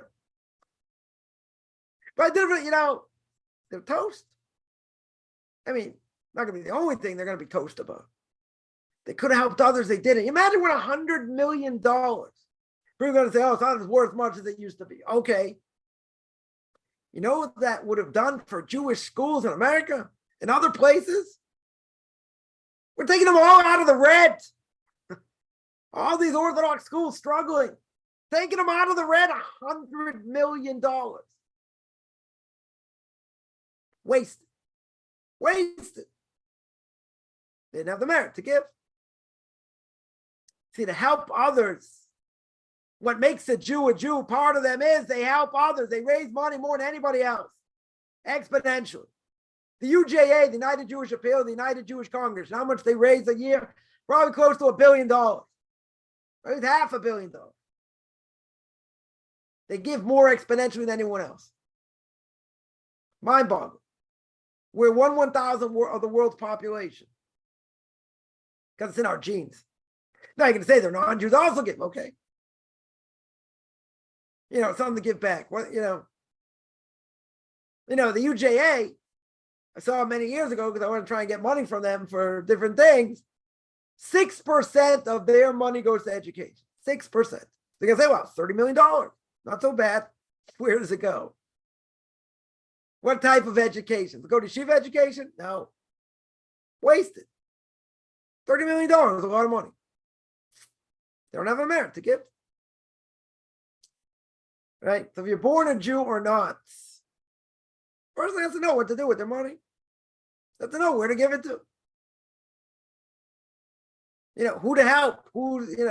We help our own first. You say, oh, you elitist? No. We help our own. Everyone helps their own first. Really, it should be family. Family should help family first. And after that, you can help others in the community. But, there are people that can have a ton of money and it's gone so. Non-Jewish charity. Thank you very much. I can only imagine. God saying you could have given to Jews. Yeah, we did. God says, yeah, let's look. Let's see. What did you give to? JNF. Okay. Gave to Hadassah Hospital. Okay. That's worthwhile. Saving lives, different things. Okay. Where else did you give to? We have to raise $100 million for a non-Jewish charity. God's like, are you serious? This is what you did? Thank God I don't have to answer for that. Person has to have a merit, right? You have to have a merit over here. Yeah, let me see other questions here. Someone there says, one second. A lot of things there I missed.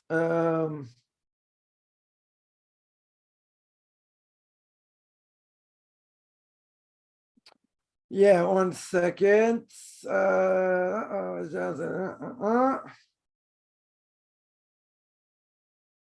Moses respond to people in this generation surrounded by so much wickedness, the willpower is strong to serve Hashem. Okay, but a lot of people get destroyed in the process. Yeah, there's a lot of wickedness and people get sucked into it, as well. Yeah, you get knocked down, you got to get up. It's hard, right? It's very hard. There's no question.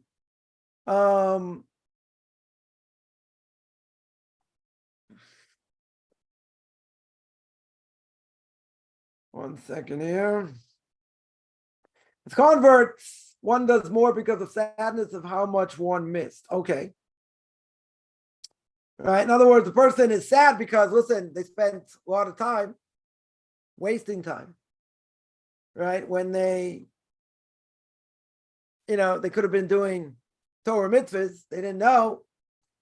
Right. That's true. But at the same time, my Rebbe would say, you cannot think in the past, right? If you have past, if you live in the past, you have no future. So the person got to turn a new page. And the person has to say, okay, I did this for so long, whatever. I came out now, I'm a different person. I'm going down a different path, right? For the better. 100%. They're going in the right path for the better. You can't look at the past. The past was the pressure. Could be even a few years back. You did this, you did that. Forget about it. You got to repent for it. You got to move on. If you don't move on, there's no way to get repentance here. God would just, it's going to be very hard. It's going to be very hard because you're thinking in the past, right? If you properly repented, you move on. You have to move on. Otherwise, you live in the past, forget it. You're just going to think about what you did in the past and, you won't be able to continue. Someone asks, what if a man marries another man? Then decides he doesn't want to be gay anymore, but wants to convert to Judaism. So he's allowed to. Right? If he properly repents. Right? If he properly repents, and at one time, let's say they're homosexual, it can be fixed, can be helped. There are psychologists that have success doing this. Is it easy? I'm not going to say it's easy. But it's like any other bad desire. Even some people say it's a natural desire. Person's got a gene, a homosexual gene. No, it's a bad desire. Speaking Lashon Hara is bad. Doing other things is bad. No question. Right? If they properly repent, okay. Should they get married? Oh, that's a different issue. That's a different issue. Right? If they're totally cured and this and that, okay. If they still have doubts and that, they probably shouldn't be married. Right? Or at least at a certain point. Someone asks, I'm not allowed to pay money on the internet. Can you make No-Hide Nations videos on YouTube? They're on those videos on No-Hide Nations is free. Right? They're free. They're free at nohidenations.com. Right? At nohidenations.com, I'll put it up here. You go to nohidenations.com, you set up a free account, you log in, you can have access to all those. They're all free. All those classes are free. Can B'nai Noach call themselves Ger Toshav? No. There's no such thing as a Ger Toshav. Ger Toshav does not exist today because a Ger Toshav is dependent on Yovel, Jubilee year. We don't have a Jubilee year. We have sabbatical year. We don't have Jubilee year. So therefore, if we don't have Jubilee year, a Ger Toshav is something that does not exist today. We don't have a Ger Toshav, right? Someone who's a is a Noahide, it's a Noahide, right? They are what we call a Ben Noah or a Bat Noah, right? Or B'nai Noach, right? If they're in the plural, there's no such thing as a Ger Toshav today, right? I took someone to task on this, right? Because they said, a Noahide should go in front of a rabbinical court and declare they're a Noahide, which I said that piece of paper is not worth anything. But the person was reading, saying that they have an obligation to go in front of a rabbinical court. But if you look at what the Rambam was saying, right? You look at that video, what the Rambam was saying, he didn't say Noahide. He said Ger Toshav. A Ger Toshav has an obligation to go in front of a rabbinical court to declare they're a Ger Toshav. So I called them out on it, and I said, that's not true. They said, yeah, I know, but no buts. Kaufman hates liars. Repeat that. Kaufman hates liars. So I said, go back, make another video, and say, that's not what it says. Did they do it? No, but that's not what it says. The Rambam says by a Ger Toshav, not by a Noahide. It says clear. Absolutely clear. So why do they misrepresent that? I don't know. They want more Noahides to go in front of rabbinical courts and declare they're a Noahide. Can a person do it? Yeah. I'm not going to say they can't do it. And if it makes them feel better, they have this piece of paper. It says they're a Noahide in front of a rabbinical court. Very good. Is that piece of paper worth anything? No. Is it worth something if they want to do it? It makes them feel good? Sure. So do it. In the bigger scheme of things, not worth that much. If it gives them strength, do it. But do not tell me in any way, shape, or form a Noahide has an obligation. No Noahide has an obligation. None. They want to, they can. Should they declare the Noahide laws? They adhere to the Noahide laws in front of witnesses? Sure. That's a good thing to do. Again, not obligated, but it's a very good thing to do. Very good thing to do. But Ger Toshav, no such thing. No such thing. Do not exist. Because there's no Jubilee year. Because there's a connection to Jubilee year. If there's no Jubilee year, there's no Ger Toshav. Period. That's it. No Ger Toshav.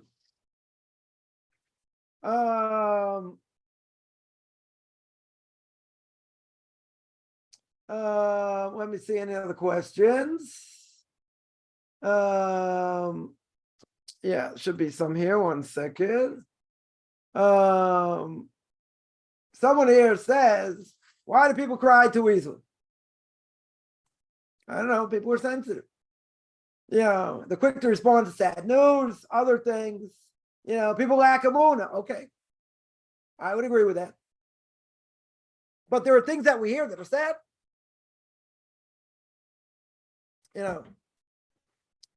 There were 2 young adults gunned down, cold blood. Sad. Person just like, okay, next news thing. That means they're insensitive. They're insensitive. I'm not saying you have to burst out in tears. It's very sad. Very, very sad. You're going to say, wasn't that a lack of emunah? No, it's not. Because it's sad. You're not saying, let's look at the bigger picture and say, look, they're in a better place. Lincoln, you bad boy. At the end of the day, guess what? Whatever they did, whatever happened. Has to be good. whatever Can't be just happened, right? Whatever happened over here, they're obligated, right? The people did, they're obligated. There's no question. But even so, it's sad. No one's going to say that's a good thing. And you look in the bigger picture and look what happened. You got to understand that. It's hard. It's extremely sad. I don't think there's any question. There's no lack of emunah. But if someone cries too easily, that means they're very sensitive. I don't think there's anything wrong with it. They have to get over certain things, I would agree. But there are people there, they can cry. That doesn't mean it's a lack of emunah. Doesn't mean that. Right? Is there something wrong with their soul? They're very sensitive. They hear tragic things, difficult things. It draws them to tears. Right? Some people are more sensitive, some people less sensitive. Right? There are several things going on in the world. People are affected in different ways. But you're telling me, shouldn't someone be, so strong it doesn't affect them? That means they're hard as a rock. That's what it means. We don't want anyone's heart to be hard. On the other hand, you don't want to crumble every time you hear bad news. You have to have, somewhere in the middle. I wouldn't say call it a lack of emunah. It has nothing to do with reincarnation or any of that. They're more sensitive. Is there a problem being more sensitive? I don't know. I don't know if there's a problem. If they're constantly thinking, oh, this is going to happen, that's going to happen, the other thing's going to happen, different things, they're afraid, they're not allowed to be afraid. That's true. That they're not allowed to be afraid of. You're not allowed to be afraid, oh, if I go here, I go there within reason. Something's going to happen. Who knows? Superstition. Who knows? That you're not allowed to. That's a lack of emunah. Right? But because the person's oversensitive, I wouldn't necessarily say it's a lack of emunah. Or something happens to their soul in a negative way. Someone here says, what is the whatever people say, we're not supposed to be offended.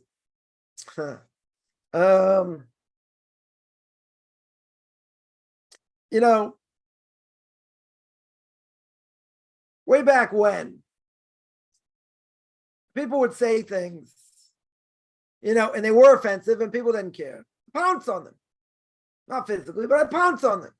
Who are you to say? What do you know? This and that. Right? And it was offensive. There were things were offensive. Now, could I be a little more sensitive? Sure.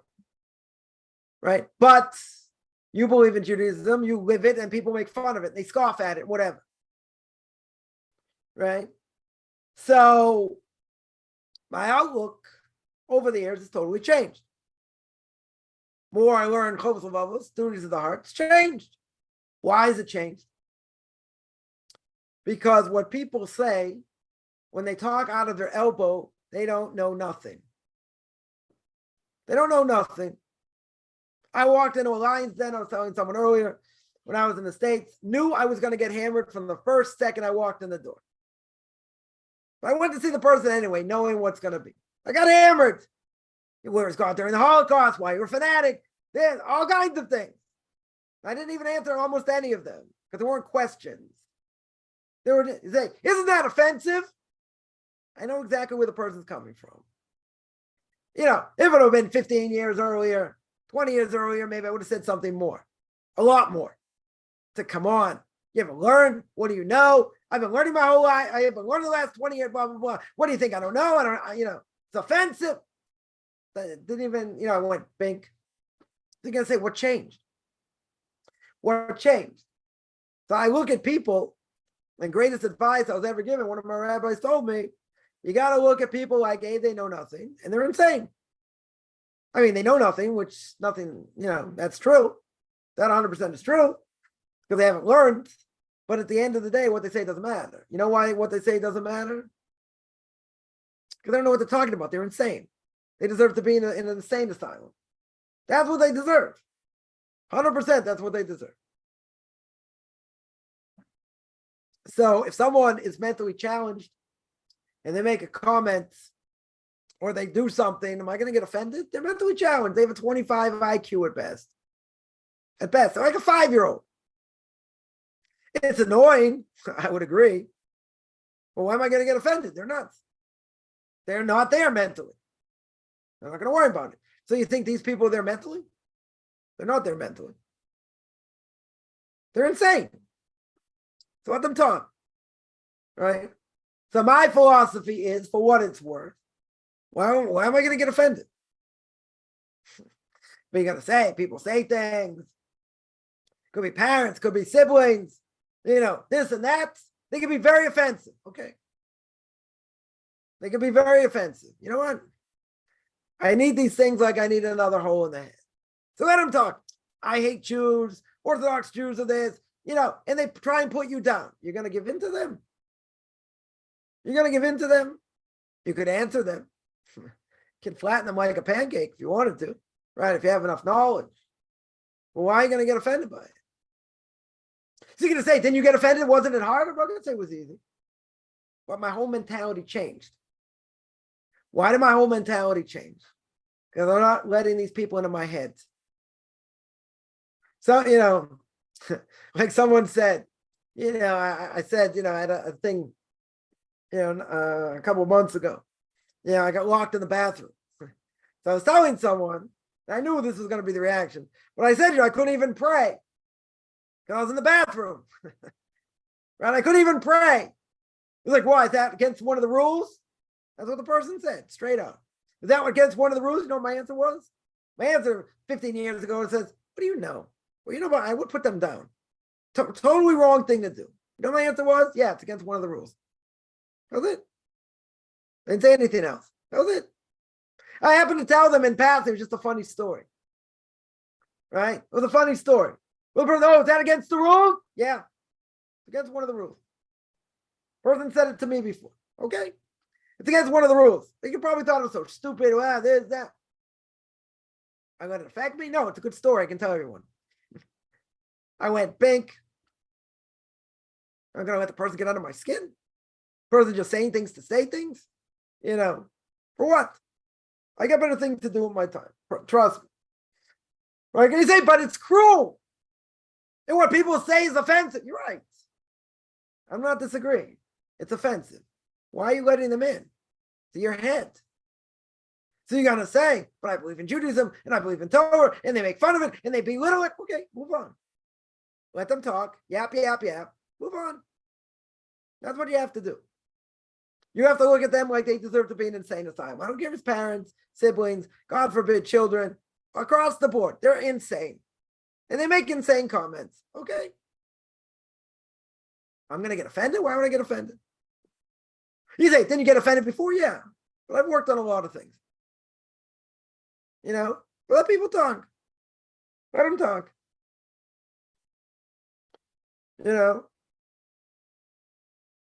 I'm not saying people don't say things that are offensive. They're offensive. They can be very well offensive. So you can answer them in a 30-second answer, 10-second answer, or you can just ignore it. You can say, but it's painful. So why is it painful? That's my question. Why is it painful? It's painful because it's what you believe in Torah, mitzvahs, and they're making fun of it and they're blaspheming against God. That's not your problem. Sometimes you have to answer that. Sometimes you have to answer and say something. True. Very true. A lot of times you don't have to answer.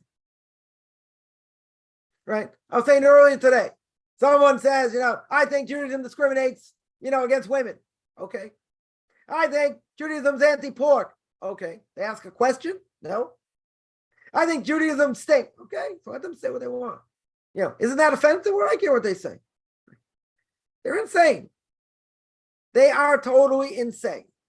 So if they're totally insane, I'm not going to take what they say seriously at all. No matter what they say. Sometimes you might lash out. You might say something. You might lose it. Okay. But, I'm not saying it's okay. But, a person should not get caught up in all that.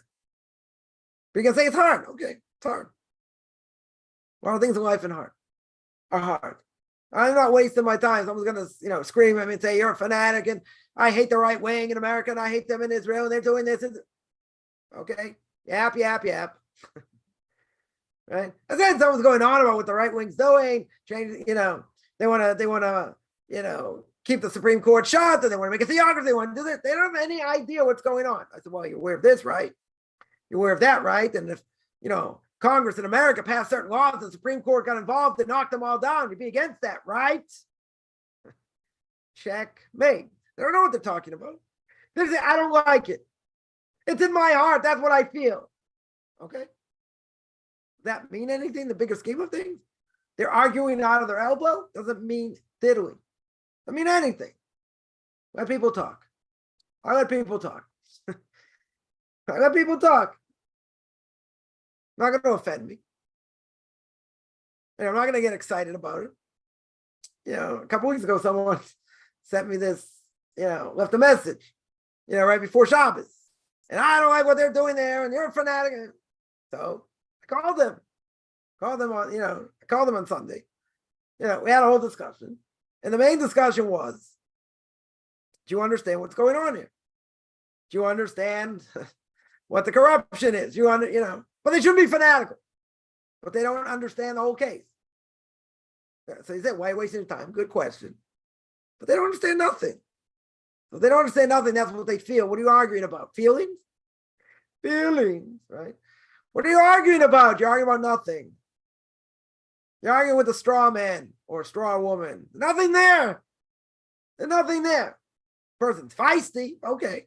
They have issues, certain things. Okay. They're going to say, I'm going to get you to change. Okay, good luck. Let's see. Let's see. Do I get excited? No. I give them what to think about. That's it. They don't really care what I have to say anyway, but I'll answer them very quickly. Move on to the next topic. They don't want to listen. Yeah. Am I going to get offended? I could have. Could have very easily. Very easily. Could have told this person off. Could have been justified, but I didn't. There's no point to it. Were some of the things they said were offensive? I didn't even give it a second thought. Didn't even give it a second thought. Because I knew where they were coming from. I knew where the message was coming from. Yeah, it wasn't easy things to hear, but I just deflected it. That's it. I totally deflected it.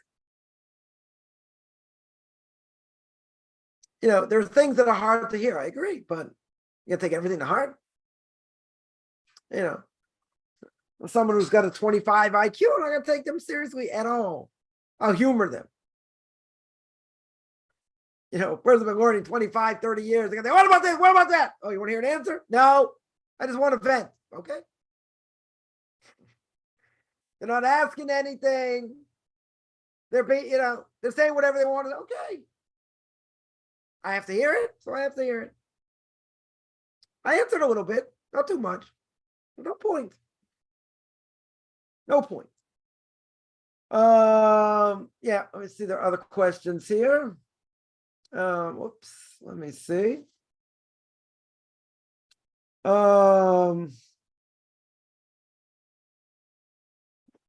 Yeah, someone asks, what's the difference between bitachon and ishtadlus?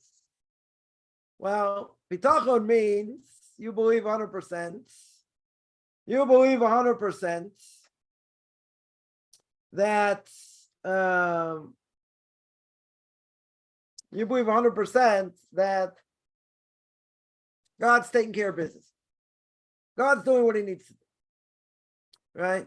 Hishtadlus means I have to put my best foot forward, but I have to understand putting my best foot forward is no guarantee for success in anything, whether in business, whether in other things.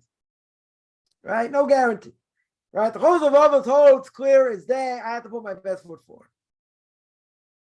I have to put my best foot forward. The Gaon disagreed. If you hold very high level of the Emunah and Bitachon, God takes care of all your needs. You never go to doctors. You never put your best foot forward for anything. Not for livelihood, not for medicine, not for nothing. Okay? You can live your life like that. Chos of Avos says you got to put your best foot forward. But you have to remember, putting your best foot forward is no guarantee for success. If I put my best foot forward, is that a lack of bitachon? No. Sometimes it might be. Joseph, right, says to the Sarmashkim, right, the wine steward, when he says you're going to be, giving your old job back, He says, don't forget about me. Tell Pharaoh there's a Jewish slave here, blah, blah, blah. Right? What does the Torah say? Not only did he remember, he forgot. What do you mean? If he didn't remember, he forgot. Why didn't he tell me twice? You don't have to tell me twice. Because he did too much. For Yosef, that was too much. Putting his best foot forward, that was a lack of bitachon. That was a lack of belief in God. For any one of us, that would have been okay. Why would it have been okay? It would have been okay because we have to put our best foot forward. That would have been okay for us because we don't have that high level bitachon that he had, that high level of faith and belief in God. Joseph's a different issue. Joseph's taking a task because of it.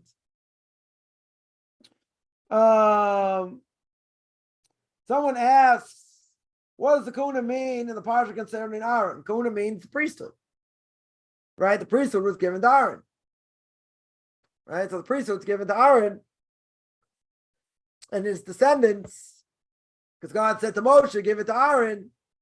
That's what it means. Pass it down to all the Levites. Some of them were Levites, some of them were Kohanim, right? So that's what it means. That Aaron was the high priest, and everyone else served, right? Did what they needed to do, but that's what it means. But some rabbis say it's halacha not to risk anything to save a life or help anyone, especially non-Jews. They're wrong. Sorry to say, they're wrong. Right? If you have an opportunity to help a non-Jew, and non-Jew's drowning, you walk away. Someone found out you walked away, you're in trouble. You're in serious trouble. The Jewish people are in serious trouble. Why? Because people are going to say, come on. What, you only help your own? We help our own first. That's true. But if you see a non-Jew drowning, why don't you save him? Because I don't have to help Jews.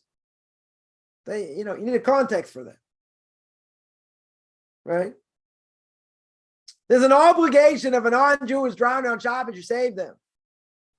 Right? It's all right. It's the whole question if you're allowed to save them. Why? The question about keeping Shabbos. The whole point of the Gemara over there is how you're allowed to save a Jew.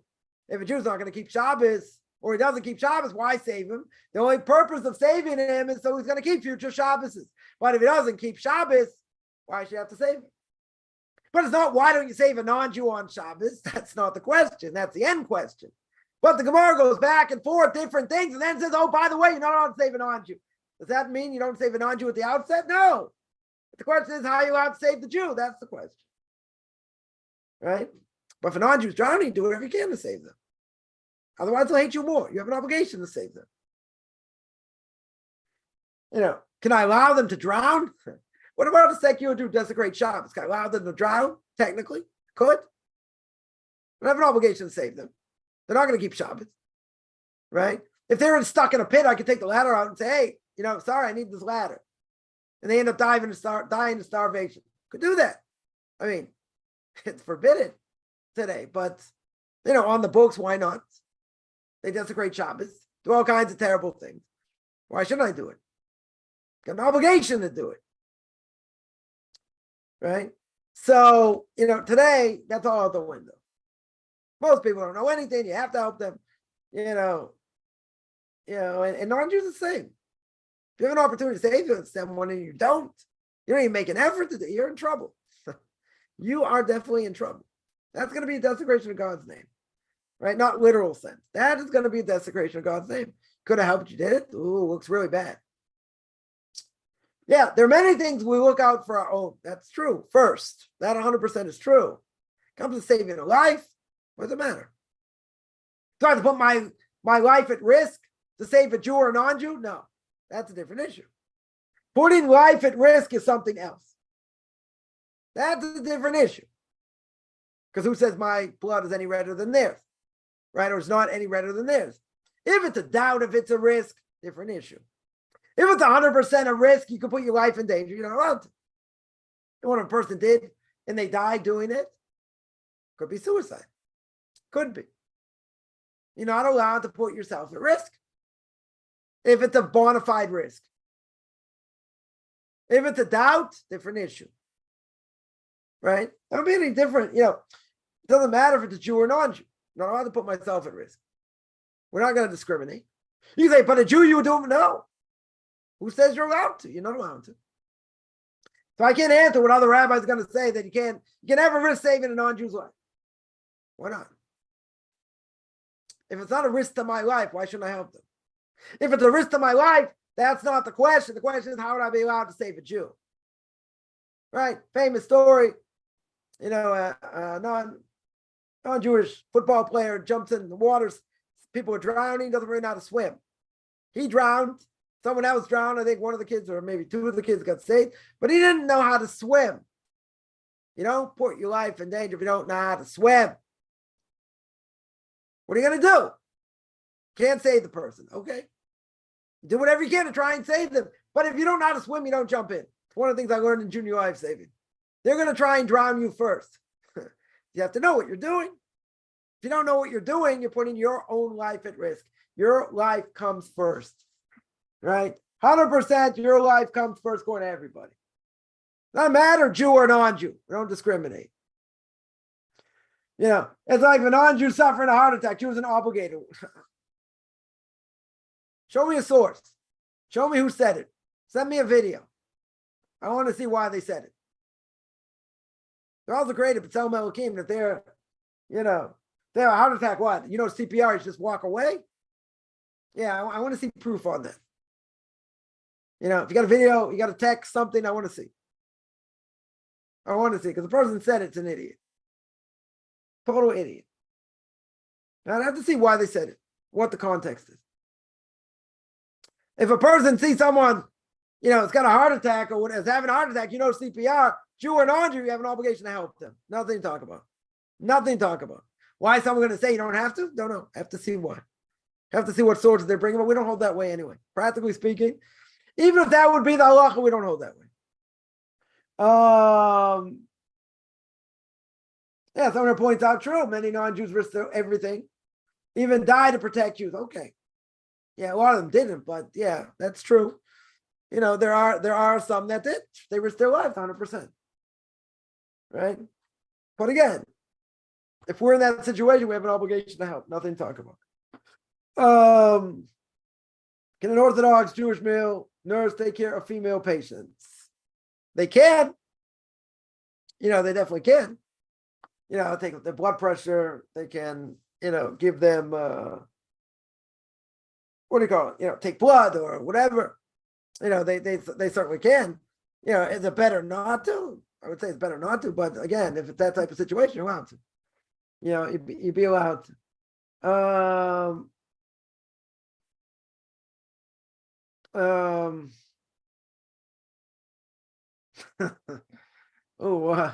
Someone says someone is supposed to be a devout Christian actually looked at me in such anger. Said I don't believe in God. Okay, so I could bring 450 contradictions to their garbage. So what? So I can't believe you don't believe in God and you're gonna fry in hell forever. You're gonna fry in hell forever. Good luck. Idolatry is one of the 7 Noahide laws. Let me bring you 250,000 contradictions. I'll bring you 10. That should be enough. Okay, so that's offensive. These people don't know nothing. Know nothing. They just want to say, oh, I know more, and you're gonna fry in hell forever, and they'll quote this, they'll quote nothing. Zero. I can understand the person might get offended by it, but think about it. Think about how these people are. It's sad. It's sad. They think they know something. They know nothing. They know absolutely nothing. They can't read one verse in the Torah. They can't read one verse properly in the Torah.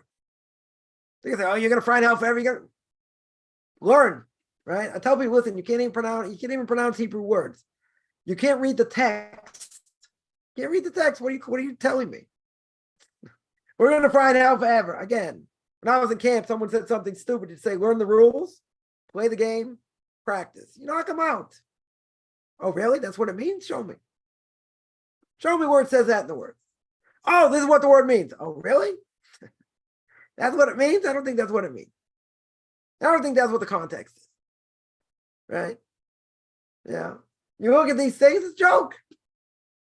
Right? I just think it's funny in a certain way. People are going to quote all kinds of things. People are going to quote all kinds of things. They can't even read Hebrew. I'm going to take that seriously? Yeah, I wouldn't worry about it.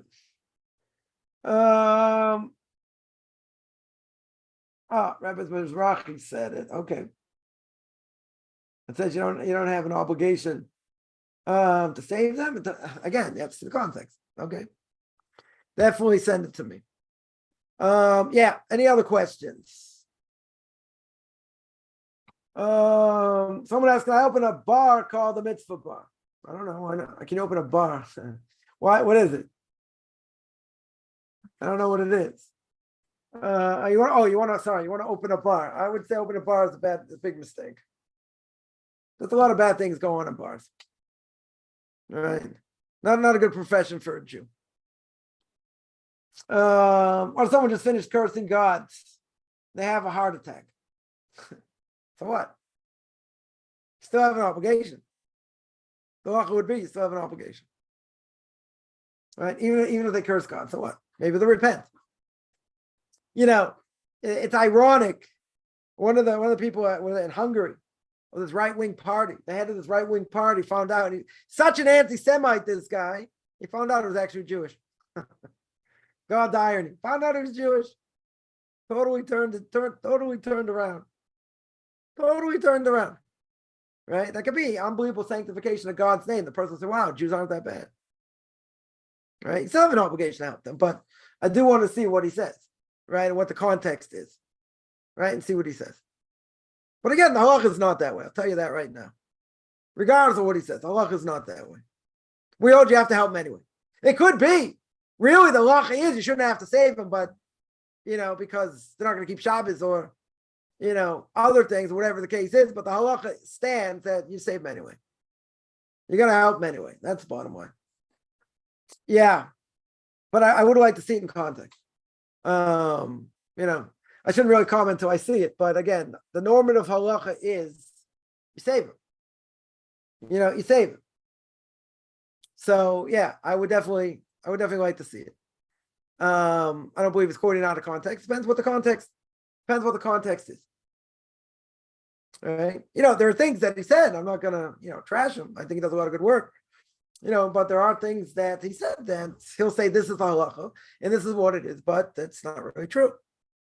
Right? That, I've heard him say things and that's not the halacha. I haven't heard too many things that I've necessarily disagreed with, per se, and I know where he's coming from. Right? But there are things I've heard him say, and he said, like, this is normal, this is the normal of halacha, this is what we do, but it's not true. He's telling you that according to him, that's what the halacha is. Okay. He's not a rabbinic authority. I'm sorry. He's a kiruv person. He's not a rabbinic authority. He's not a Torah giant. I'm not trying to diminish him. He's not a Torah giant. He'll admit he's not a Torah giant. But he'll say black and white, this is what the halacha is. Maybe it is. Maybe it is. But, I've seen a few things that he said. Not too many. I've seen a few things that he said. He said it's absolute halacha. It's not. It's difference of opinion. But he's telling you, according to him, that's what the halacha is. Okay. According to other rabbinic authorities, wrong. They don't hold that. So people can disagree with him. Again, he's not a world authority. It's one thing I've spoken about many times. Kiruv rabbis are not world-class rabbinic authorities.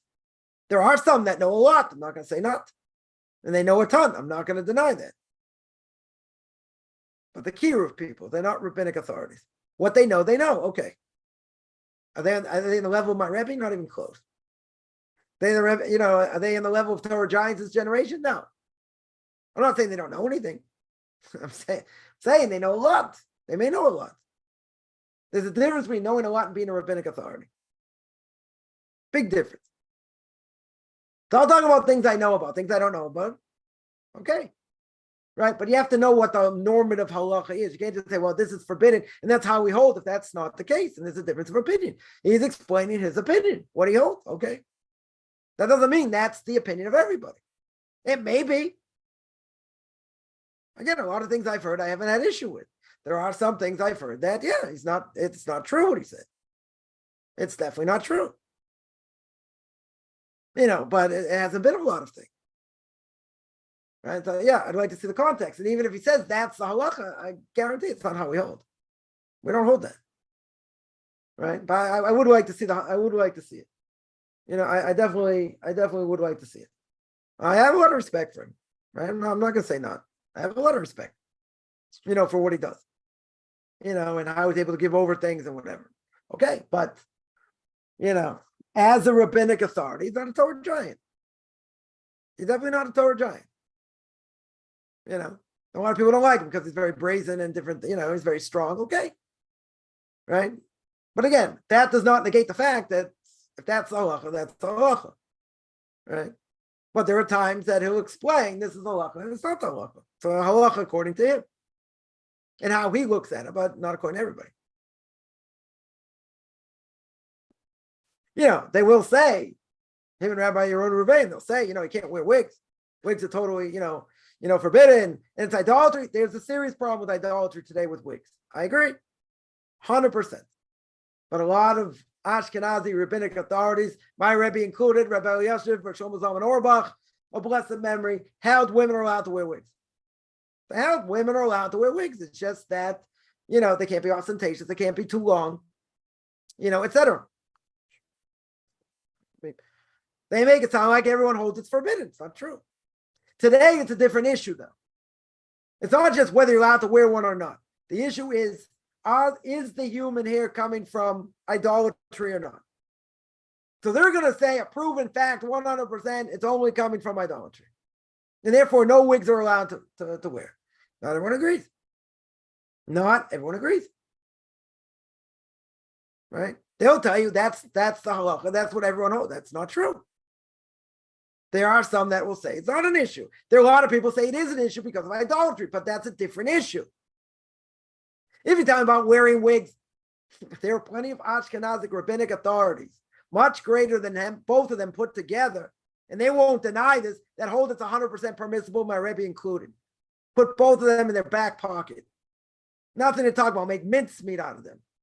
Make mincemeat out of everybody. He's the Torah giant. Right? So he, Rosh Zalman, Rav Elyashiv, others held it's permissible. Now, the thing about idolatry today, that's a different issue. We're talking about can women wear wigs or not? That's the question. Right? So his wife wears a wig. Fine. Okay. I'm not getting into what, my Rebbe's wife also wore a wig. Right? And people thought, he's on the Eidah Charedis. All the women shaved their head. His kids, his daughters, and his wife never wore wigs. Not true. People said that to me. I laughed. I said, you don't know anything about them. I live in his house. I know what goes on. I've seen his wife and I've seen his kids wear wigs. Daughters. Granddaughters.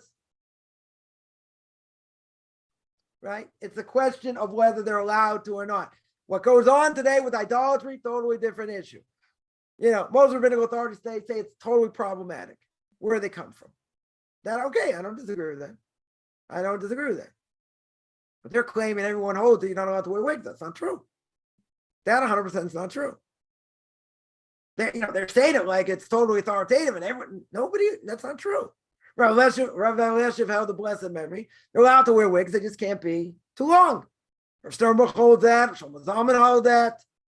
It's not everyone across the board. Most, if not all, Sephardic rabbinic authorities hold forbidden. Okay. I don't necessarily have an issue with that. Right? But not every Ashkenazic rabbi holds it's forbidden. Certainly not the big ones. I can tell you the Torah giant today doesn't hold that. The Torah giant does not hold that. Other Torah giants do not hold that. But they're going to tell you everyone holds that. It's not true. Right? There's one thing. That's one thing. So the wife wears a wig. Okay, so where'd she get the hair from? Where'd she get it from? So it must have a good source where she got it from. Okay. Not going to argue. Not going to argue. That's not the point. The problem is today because it's idolatry. And if it comes from India, it's a problem. The other is, but there's a general question, can a woman wear a wig? That's the question. That's the question. And not all rabbinic authorities hold it's forbidden. It's not true. It's just not true. Yeah. Any other questions? Someone asks, who told the lie about Rabbi Mizrahi? I don't know if it's a lie or not. I want to see what he said. I want to see if he said that you're never allowed to save an on-Jew. And if he did say it, what was his context? He might have said it. I don't know. I'm not claiming he did or he didn't. Someone claims he said it. Okay. So if he said it, I'd love to see what the context is, what he said. That's my only case. And if, further, all right, I'm not gonna make any more comments. Whatever, I want to see what he says. Right? I want to see what he says. Then we'll take it. Then we'll take it further. Yeah. Any other questions?